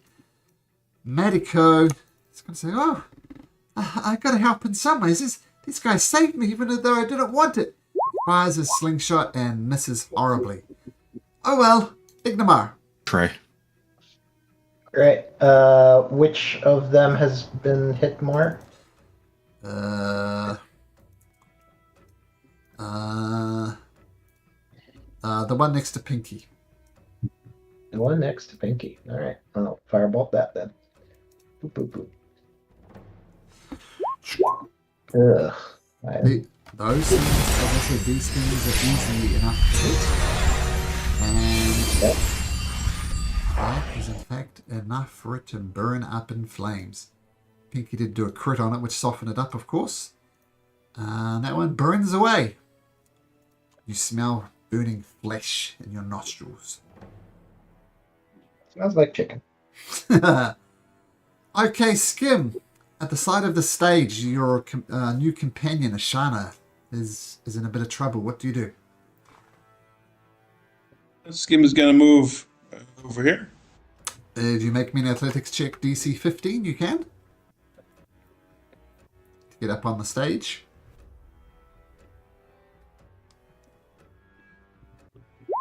Oh, no problem. Yep. Pull yourself up easily enough to get in position next to the trumpet. Yeah, sure. Go for it. Attack him. See that Skim magic. Stab him. Let's see. That's a miss, I think. Nope, that's a hit. Okay. So that is -5. Wow, that's good damage. -5, so that is 27 damage. -5 because... Resistance. He has, because the fire and thunder damage is 10, so half of that. That was the theatre goers. These are not theatres goers. They don't have the resistances. Oh, okay. Yeah. But a mighty... So 32 damage. Yeah, mighty blow. It recoils back, but it survives. All right, that's his turn. Okay, very good turn. Okay, Kjol, still off stage. Oh, no, you're on stage. Where's Kjol? Nope, I'm off. I dimension doored out. Oh, that's in the right. middle. Down there. Okay, I see you now. Cool. Okay, Kjol. All right, we're gonna go ahead. Just move up here a little bit. We're gonna bonus action do a mass healing word on everyone. Oh, nice. Everybody gets 11.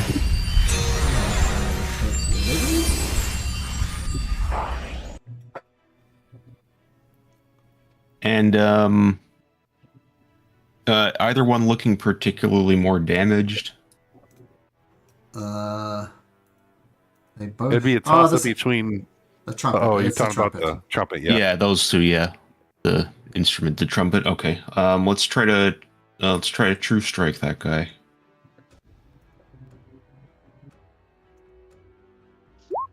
That's not going to do it. It's very hard to miss things, but Kjol finds a way.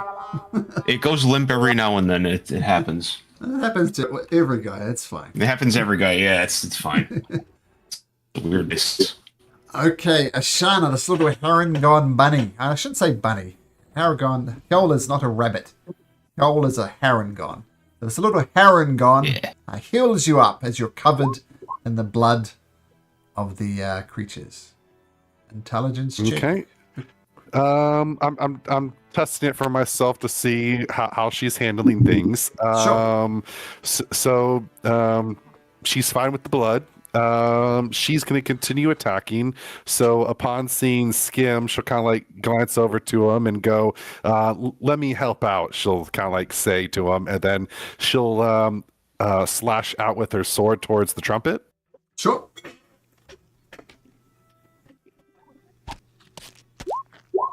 That hits easily.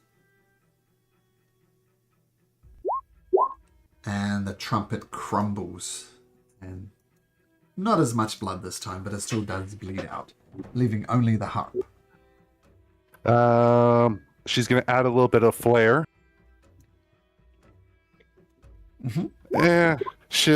Not too much flair, but she's going to swing herself around and she's going to slash towards the strings of the harp. So less like combat, more like a dance. Is that the vibe we're going for? Basically, yeah. Nice. Oh, no, your dance moves are perfect. 19, which will hit as well.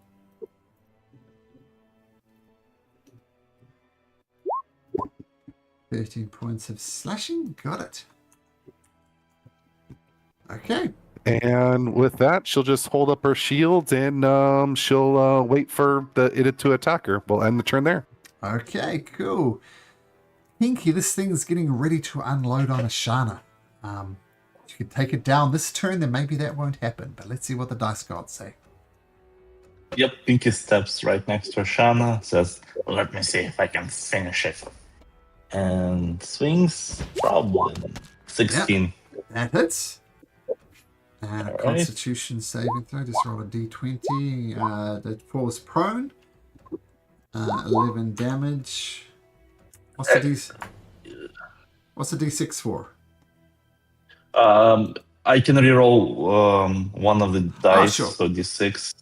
So instead of 11, it's going to be 16. So that's another 5 damage because it's already done 11. Okay, it's looking shaky. And it does go belly up, exposing... I'm not sure how it exposes itself being a harp, but it's an easy hit. Roll again, because it might be a natural 20. It's not, but a 25 will hit. And let's see. And another 13 points. That is enough to take it down. Don't imagine you've been asked this before, but how do you want to do this? How do you want to do this? Versus a harp. So as soon as the Shana's damages this Arf, Pinky steps by, swings his maul, hitting blood splashing everywhere. It flips upside down, and then Pinky just takes maul right above his head and just smashes down, like all the way to the ground. You know, like what's this guy who crushes watermelons? Gallagher? Comedian, like Gallagher. Yeah. Oh, I don't know. So with a hammer. Okay, nice. And you all take a breath.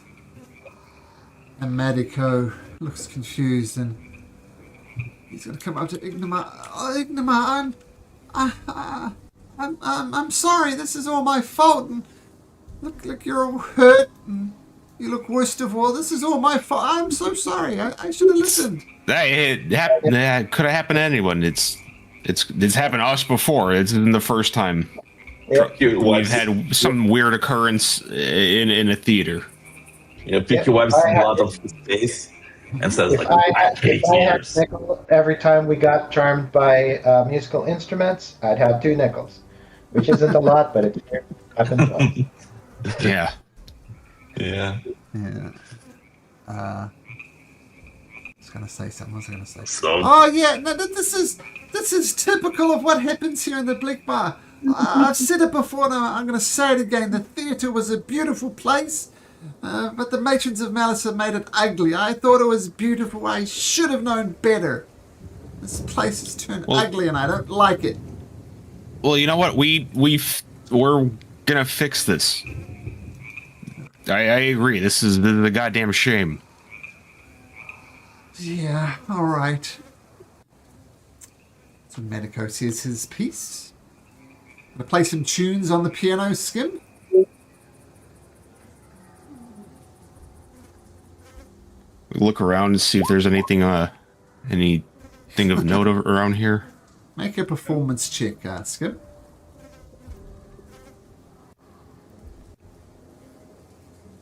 Not sure how you know Fur Release. Pretty sure there's no bard called Beethoven, but you do a beautiful rendition.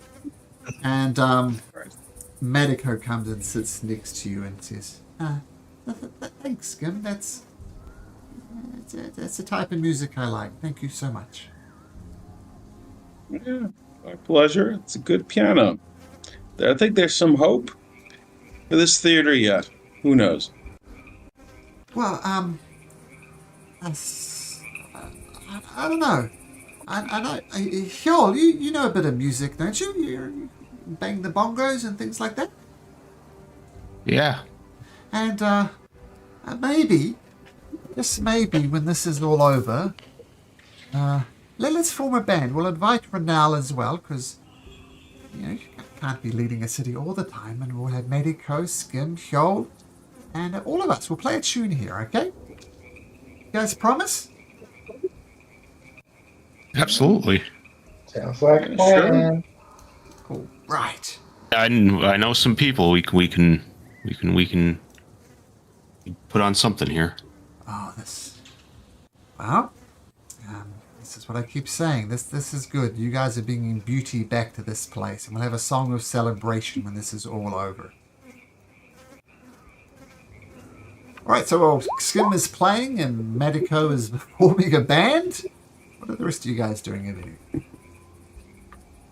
I'm just looking to see if there's anything, any instruments, any kind of things left behind.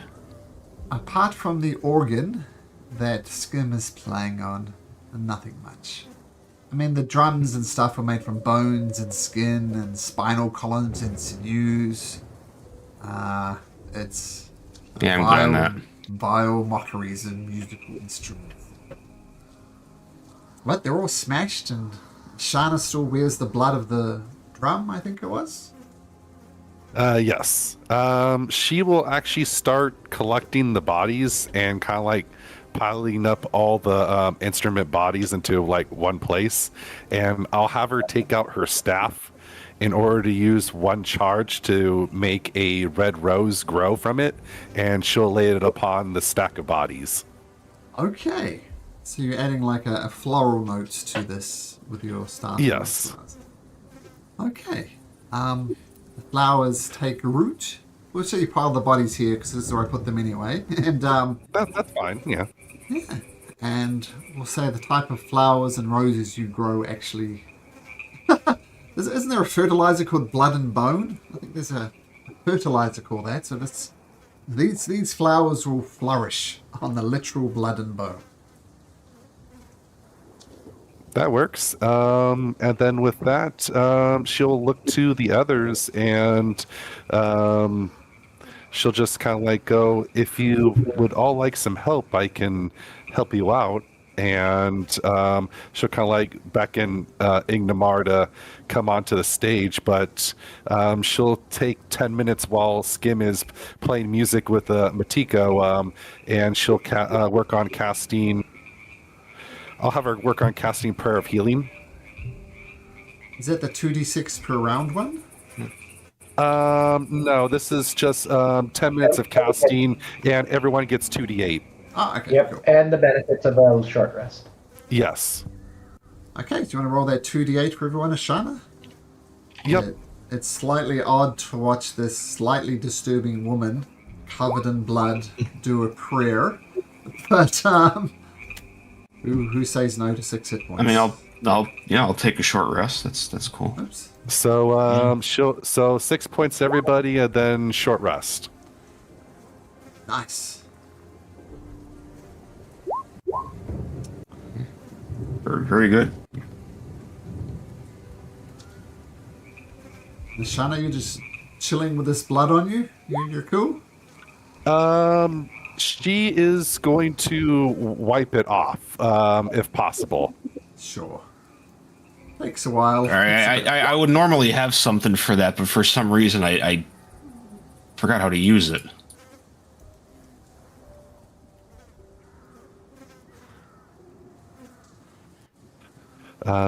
She'll kind of like look to you and go, it's okay. And she'll kind of like look to the side and kind of like, it's like she's almost deep in thought with herself for a minute. Like there's almost like a joy of having the blood on her, and she'll kind of like look back and go, I don't mind. We'll get it off soon enough. Okay. Do you want to like bury? Do we bury those things over there? I probably do it pretty quick. She'll give a small shrug and go, well, they're only instruments. I don't see the need to bury. I don't know. I saw the flower thing. I thought. She'll kind of like raise a brow and kind of like look to the flower and then look back to him and go, oh, it's It's something that I remember doing whenever I had someone die before me. Okay. But Question it. but she'll kind of like after this fight, she'll kind of consider you guys more friendlier. So she'll give you guys the benefit of her aura now. Hooray. Nice.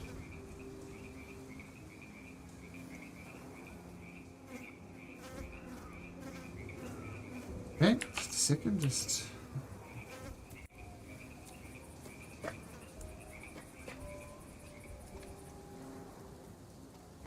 It's whispering for someone.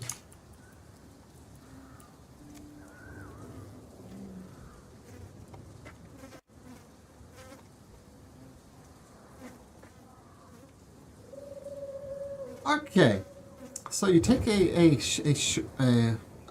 well-deserved rest as you get the benefits of a short rest, and you take a look around.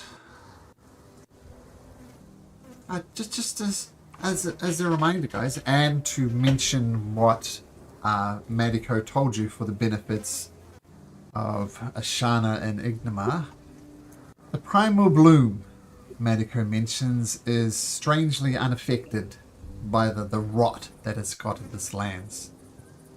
The orchards was a place where beautiful fruit was harvested, the sweetest in the land. He doesn't know what's happening at now, he just knows what it was. He does know about these guys here called the Snafflewoops. They're loyal. They're a nasty group of people, and they're loyal to the matrons of malice. Holgi's Grove, the oldest person here that Madiko knows of anyway, and wise. Visions of the sun are a beautiful thing that will reflect the sun. It's like that at the moment, is a different thing. This is King Dasmarg's court, pretty self-explanatory, where he held court. And this is where he ate. And he had many lovers, and his favourite lovers were kept in the court of Amber. Perfidy is another small village dedicated to the matrons of malice. Winery, self-explanatory. Vineyard, self-explanatory. And the Caprine stables, they used to ride mighty mountain goats across the land. And that's what Madiko would relate to you. Okay, so what do you guys do? I guess we head towards the bloom. When you head towards the bloom, whatever Brumbly Goldtooth did to you, you realize you've all been duped. You know that he sent you on a wild goose chase to avoid the threat of violence, so he's fooled all of you. Except Pinky, of course. Except Pinky. Look, he just like, I told you so. Ah, shit. Damn it. I don't understand how you didn't see that. So that's what that feels like. God damn it. It took how long for us to do the thing? Well, that's how I used to get by. Just being full of shit. That's. Yep. I mean, if it's kind of fun when you're not on this side, man. And now I don't know where he is. So risky him. Yeah. Well, that's all right. That's all right. Well, Madiko says, well, one good thing is he's literally driving around in a cart with wheels. It might not be too late to catch up to him. I mean, normally it's hard to track people through the swamp because, you know, the tracks get sucked up by the mud, but this is a relatively dry area. I'm not saying we should, but, you know, right next to these glass mountains, it's this is possible to track him. This is good tracking conditions, but it's up to you guys.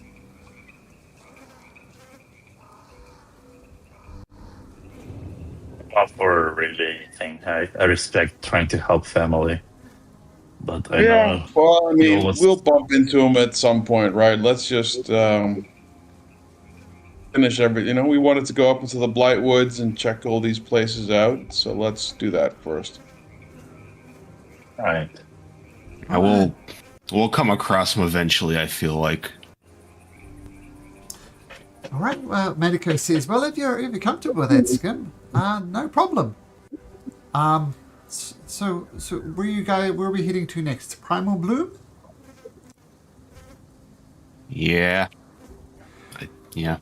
Okay. As you Roughly what time of day is it?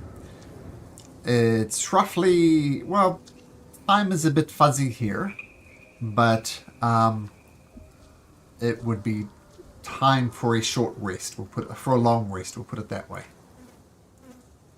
Okay. I'm gonna have Ashana recast out Mr. Ribs, so Sure. he's back. Sure. But she will start kind of like feeling like little aches and pains to her body as she's kind of walking and stuff. But she'll continue to follow you guys towards the Primal Bloom. Okay. So you're maybe right on the edge of the Blight Woods, and you see it's a messed up forest. I mean, Medico talks about how it was beautiful before. But the Blight Woods,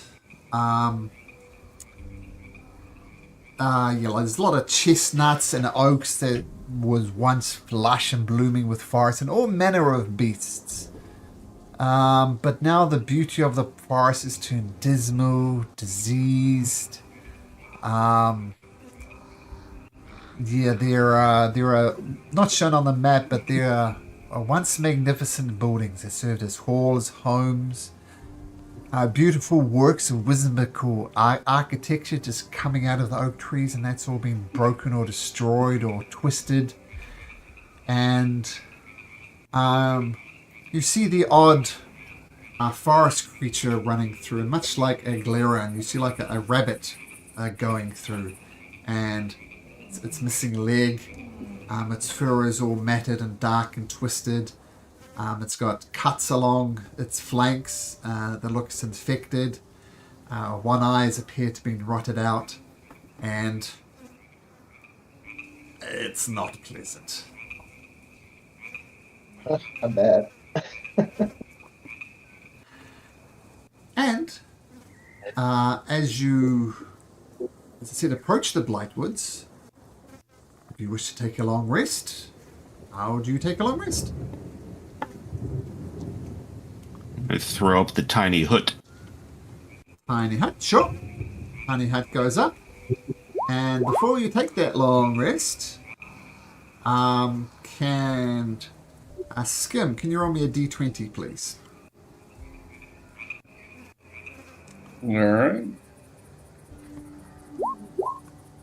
Ah, perfect. A natural 1 is a good result for this particular random encounter table. A natural 20 is, in fact, the worst result. So, in other words, you can have your long rest. Some disease. Do we have like a some time before the long rest, like an hour or so? Sure. I just want to read a little bit more of the book. Yes. The one on houses under Queen Linaloo. Mm-hmm. So just make some progress on that. Sure. Okay, no problem.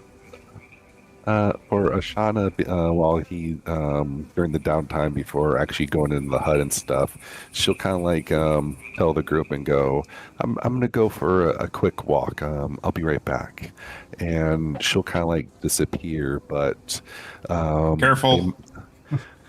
She'll give a nod. I won't be far, and she'll disappear. But probably about, I would say, maybe 5-10 minutes later, they'll see a black cat kind of like walking around the camp area.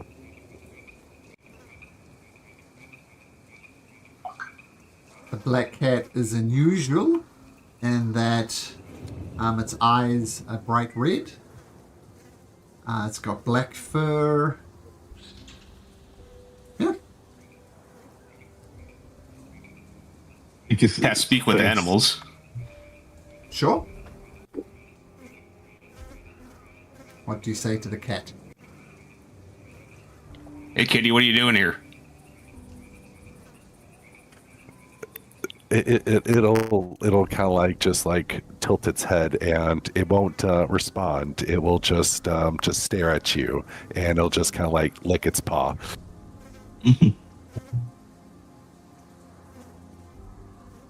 Pinky looks at the hill, says, "So that's normal too here."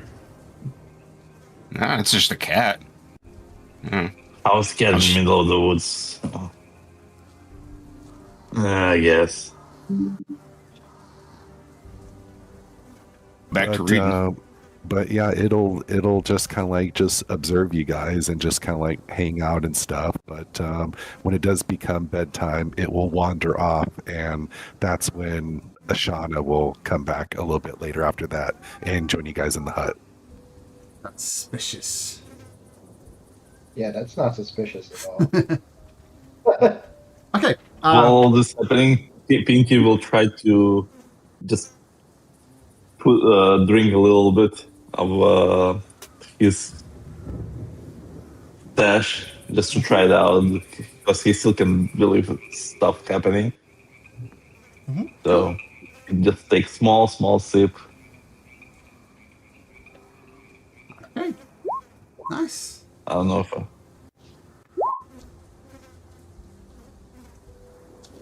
Is he handling it? I don't know. You tell me. 14. 14. It's a small sip though. 14's fine. He's Okay. like, it's not settling well. Okay, and then he turns and falls asleep. Malcolm, quick question. Are you able to add a spell to my sheet? If it's in the Oathbreaker thing? Yes, but I will do that out of game. That's fine. I don't need it right now. I just want to have it. I'm going to send you a message on Discord with the name of it, and I'll have it added for next session. Okay, cool. Yes. So much. As I said, time is a bit twisty here. There's no, even Malika would say there was normally some type of daylight cycle, but the lighting situations appears pretty much constantly in dusk, like early to mid-evening. There's no real sunshine, there's no real light, and that just adds to the overall gloominess of this place. As I said, that's why I said, you feel it's time for a long rest, but it wasn't based on the sun, it was based on your general fatigue levels. It's vibes based. Yeah. Okay. So you wake up, and I assume you guys are going to head off to the Primal Bloom.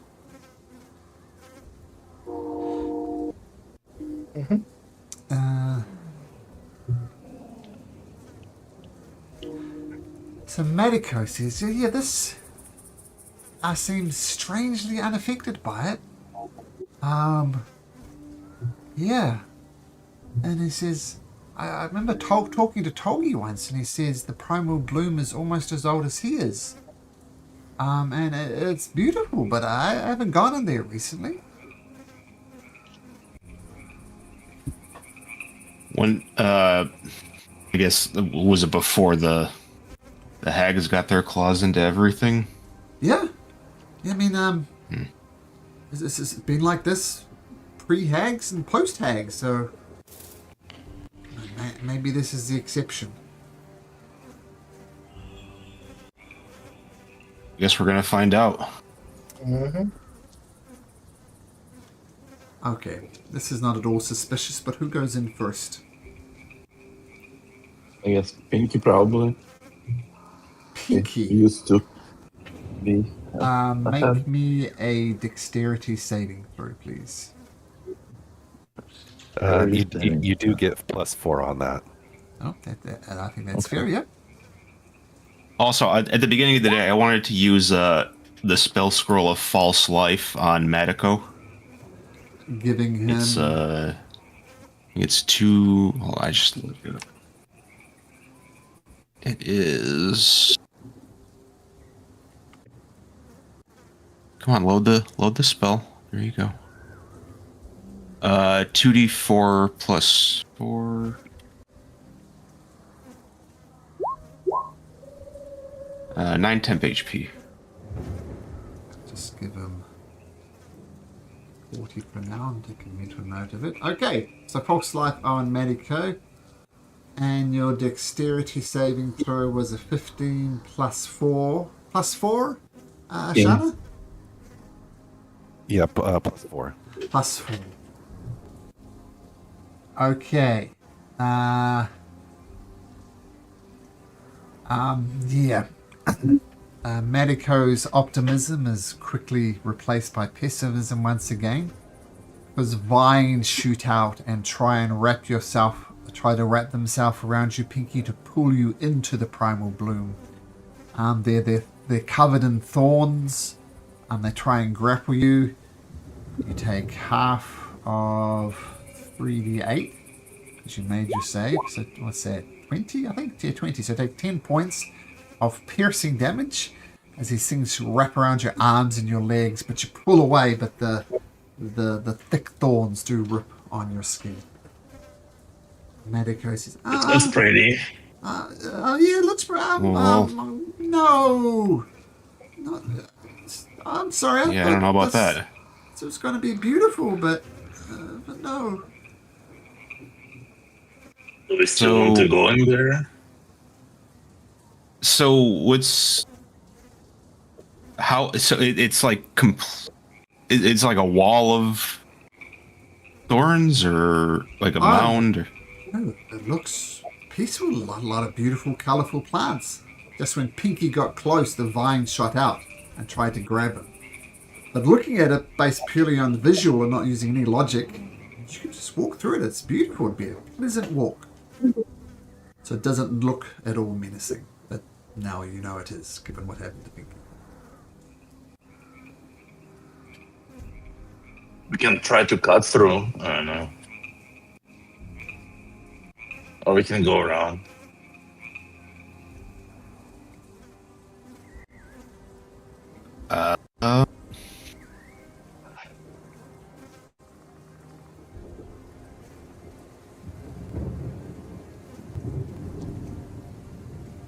Do you know what we were looking for in there? Well, I just thought it might be worth checking out if it's supposed to be like free of this corruption, but It doesn't maybe it's free. not. Yeah. It's just messed up as everywhere else here. Yeah,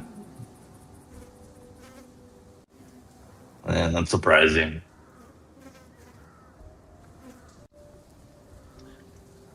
What if I should I try again? Maybe just be ready for the vines and try to avoid them or cut them. Like, it depends how badly we want to see what's I mean, we inside. can try to cut him, I guess. See what happens. Try to shoot it. Oh, I'll try to lure it out. fire an arrow. That's into it. when he. As soon as I'll follow him as well, and as soon as I see them, I'll try to attack them. Just be with- ready. You're ready. Yeah, I have great axe, so I'll try to attack with great axe. Well, Not magical. The arrow flies into the forest, and that's the. No, I was gonna try to get near it to try to lure the vines out and try to make the deck save. Okay. Hit the bait. Yeah. Okay, make a dexterity saving throw with a +4. I assume Ashana is close enough to help him out, but yeah, no problem. The vines come out. They wrap around you. You pull away, and you take half of that. So 9, 16, 8 points of slashing damage as they grab hold of you and you try and pull yourself away and it cuts your leg. And feel free to swing Yeah. your maul. Yeah. Oh, your great axe, rather. Oh no. That hits. Watch where you point that thing. That hits. Okay, no, never mind. I didn't Roll say damage. Oh, it hits. Okay. And you do some damage to the forest. I mean, Does- if does this stuff look flammable? Because I can start burning and slashing.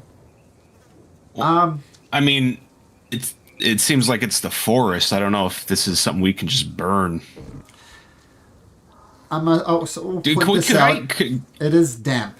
Everything you hear is damp. So I'm not saying it's impossible to light it on fire, but it's going to be difficult because it's damp. Can I'm going to try a firebolt. It's free. Sure. can you try to intimidate this forest? Can I try to insight? Like, do I think maybe we need to let this pull us in, or is there like a nature check? Maybe or nature. something? I don't think insight. Ignamar, you destroy a little bit of the forest. It's not enough for it to catch Use on luck. fire. Sure.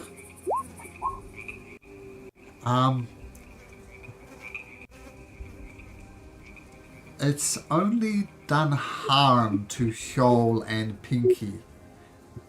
You suspect if you walk through the forest, you'll get harmed some more. I mean, its whole thing is, it seems, is to look pretty and lure people in. And so far, it's Alright, got a taste of blood twice. Yeah, I don't know about this place. Alright,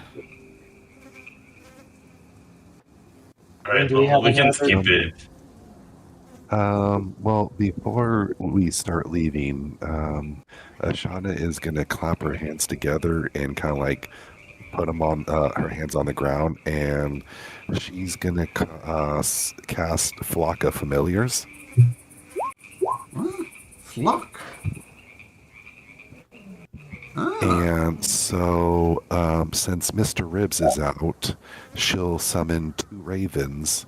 And since she has Pact of the Chain, she can communicate with them up to 1 mile anyways. So I'm going to have her send out the ravens and explore, staying above the ground. Okay, make 2 perception checks for both your ravens. Not sure what their bonuses are. But with a 20 and a dirty 20 and we'll say +2, so 22 and 20. They fly around the primal bloom for a mile out. The primal bloom goes longer for a mile. But you see inside there some bodies of some fey creatures like satyrs, fairies, and they all have bled out effectively as thorny vines has wrapped around them. And it's not hard to see that with not Yo's nature check and comparing notes that going into the primal bloom probably a bad idea. Just get attacked and attacked and attacked and attacked and attacked again. That seems rude.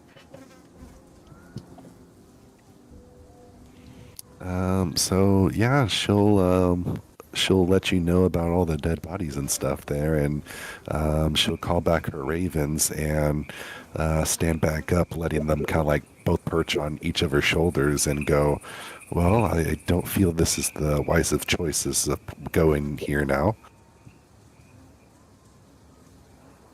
I'm gonna agree with you on that. Yeah. Maybe we can figure out a way to do something about it eventually, but yeah, heading in there is I don't think is on the cards right now. We can go around like through orchards or something, right? I think we have them next to us. You can check it out.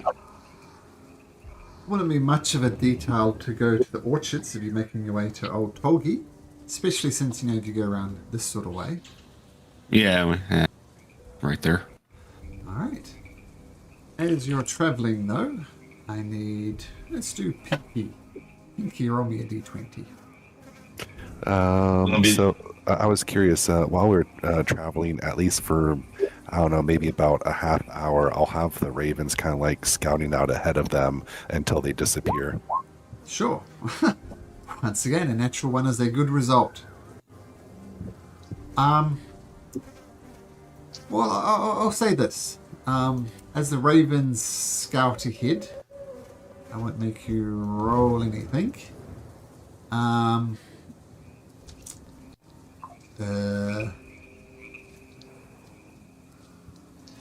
Yeah, so actually make me a nature check, Shana.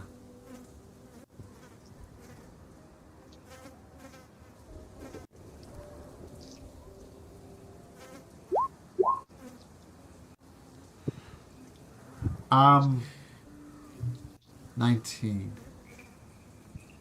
There is lots of fruit-bearing trees here. You recognize apple trees, pear trees, mango trees, and all sorts of things. But they're all choked by vines. You see in the center of the orchids a beautiful apple tree. It stands in like a little lake, and in the middle of the little lake is a little island. And there is a fantastic looking tree which stands in stark contrast to the rest of the trees here. And you see a lady who appears to be tending the, not the apple tree, but the other tree. And she looks like that.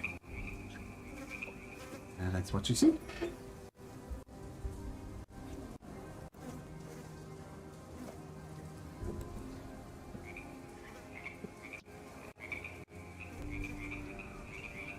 You do? Ashana will approach slowly. She'll just have her hands on like her belt, and she'll kind of like speak up and go, "Hello there." Who do we see? Sorry. There's a lady that's with a tree. What does this lady look like? I've got some better art here, I think. Just a sec. Oh, I didn't see it. Sorry. That's right.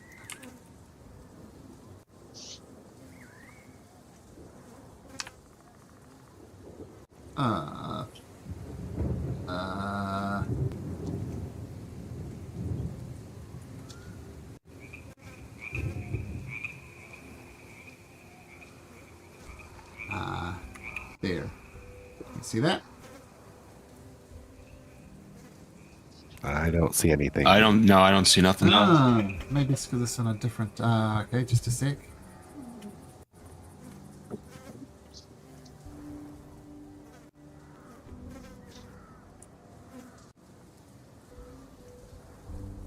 Okay. So I thought that would work.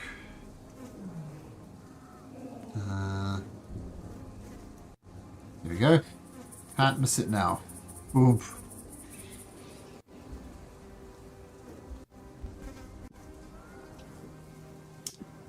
So yeah, I'll have. Yes. Okay. So yeah, like I said, I'll have Ashana kind of like just head on over to her slowly, just with her hands on her belt, not looking menacingly or whatever. Mr. Ribs behind her, and not that easy. This is what the ravens saw, and there's a whole thick briars in front of you. Like, you know, if you just walk through, it's going to cut up your legs. Gotcha. Okay. Well, she. How far out is she? Yeah,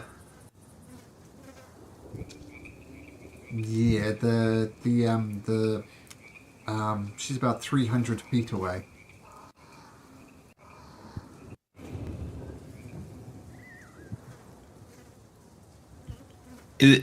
Are the vines and stuff, are they just like on the ground, or is she like encased? Is it like domed around her? Ah, no, it's just on the ground. Like there's an orchid, like just a nice orchid in good times, and yeah, just covered in briars, and it's like walking through thorn bushes. Wouldn't be pleasant.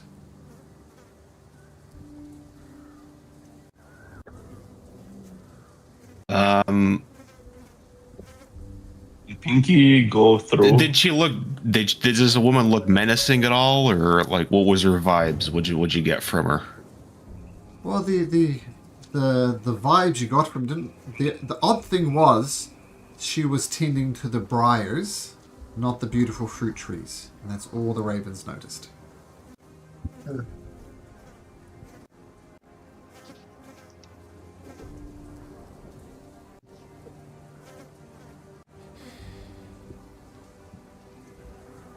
I can fly reasonably like two of us.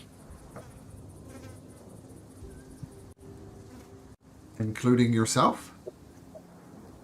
Well, yeah, I don't want to like already blow a 5th level spell, but I'm willing to burn a 4th if it'll get two of us over them. I don't know if anybody else has something they can do with the. Sure. Pinky's wearing heavy armor, so I was wondering, can he just like plow through the thorns? And make I think they're magical. I mean, Oh, Pinky, do you wish to?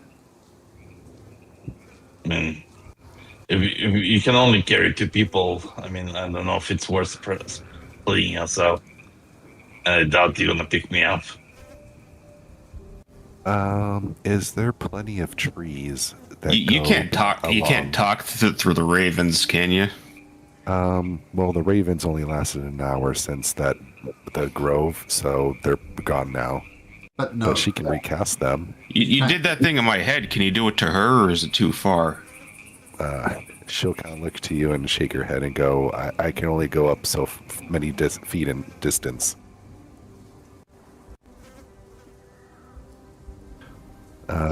But I was curious, outside a game, is there trees that go towards her? Since we're in a forest, where you don't have to walk on the ground? Sorry.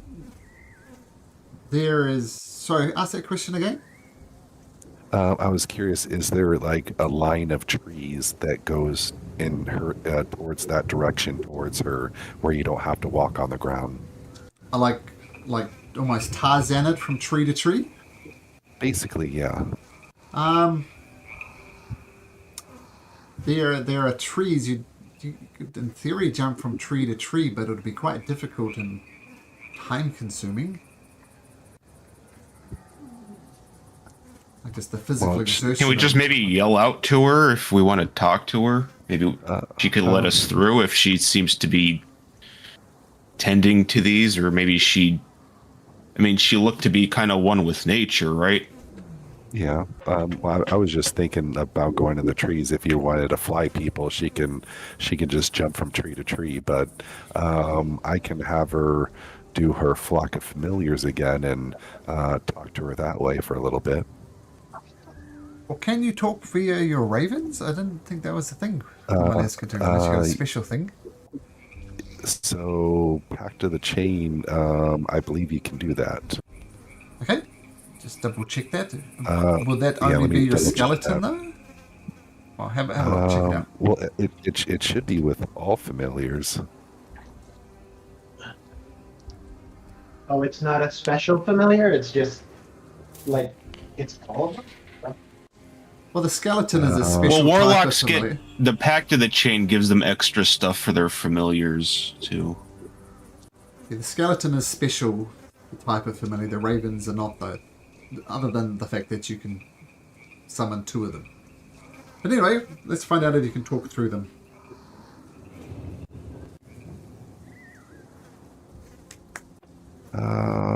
Trying to look it up now. It's just an invocation now, right? It's not a... Or like a... Yeah. I think. Yeah.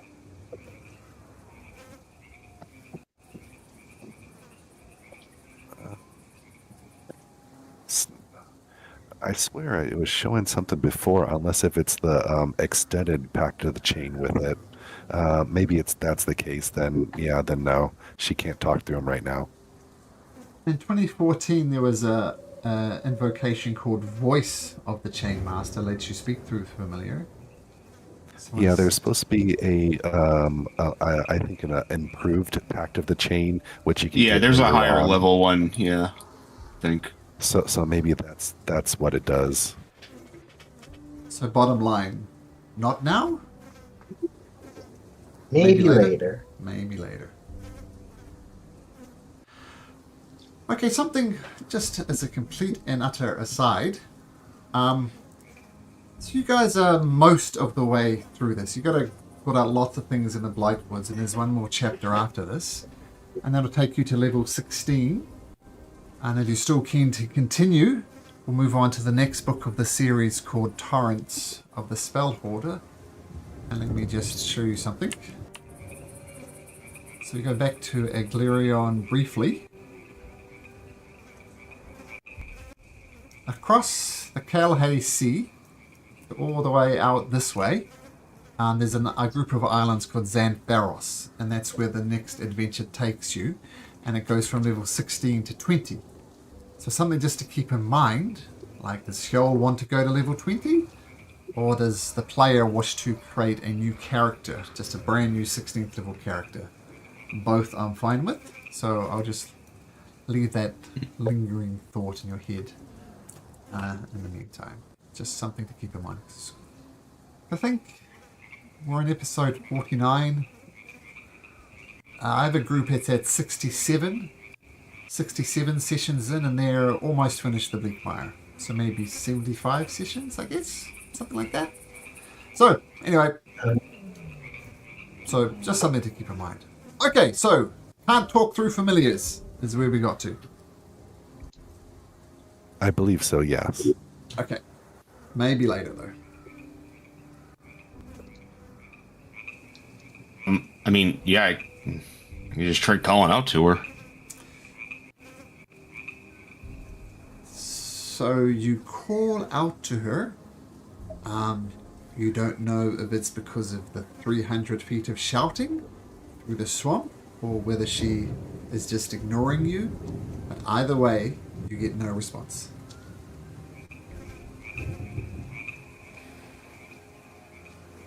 Okay.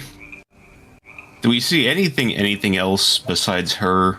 Like we see the big tree, but she wasn't tending to that. She was tending to these things. I'll tell you what. The ravens are very, very good at describing it. So I'm going to move you to the map, but you're not actually on the map. Just give me a second.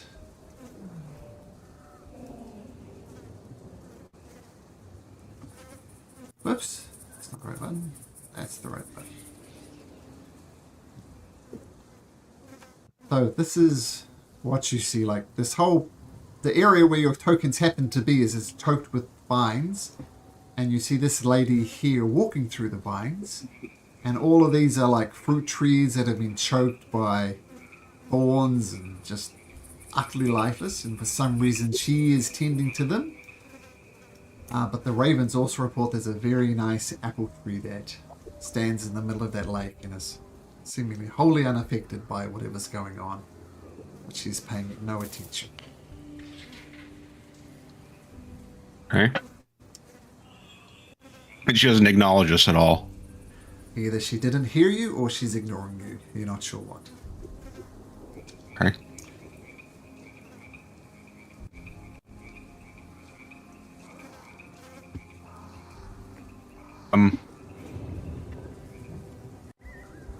I mean, I can try to fly myself out there and talk to her and then kind of bamf back here if she tries to do something.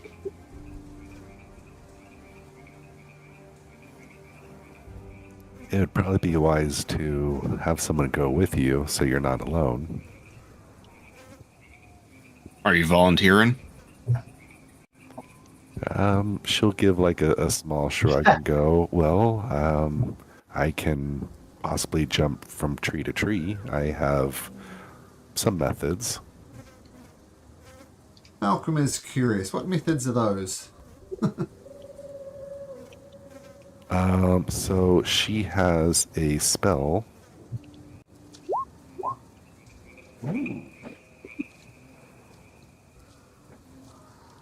Oh, yeah. I'm going to say with Feline Grace, you could absolutely jump from tree to tree and avoid the thorns. As you see, they're fairly closely packed. So yeah. Yeah. Cool abilities for cool stuff. You could absolutely bounce your way over there.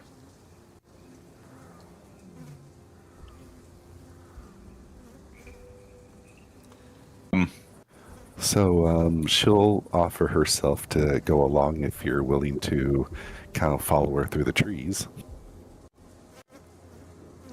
Sure. I guess, guys, just be ready if something kicks off, and we'll try to get back here. What's the distance between us and her? 300 feet. Yeah. 300. Okay. Oops. Okay. So Hjol and Ashana, Hjol flying. Ashana being very cool and jumping from tree to tree. Eventually approach the person who will be known as Alanteria. What does Alanteria has to say? What's happened to this grove? Tune in next week, my friends, for the continuing adventures of the Nephews and Nephews. And nice to have you with us again, Chris. And of course, I forgot your actual name. Ignamar, whose name is Raymond. Raymond. Thank you, Raymond. For some reason, I think of you as an Ignamar. Okay, thanks, guys. We'll see you next week. I have an Thank you. See you guys. Thank you. Good night. Welcome back, both of you. So, Yeah, Ignamar, thank were you. you It was saying nice something? to be back. Mhm.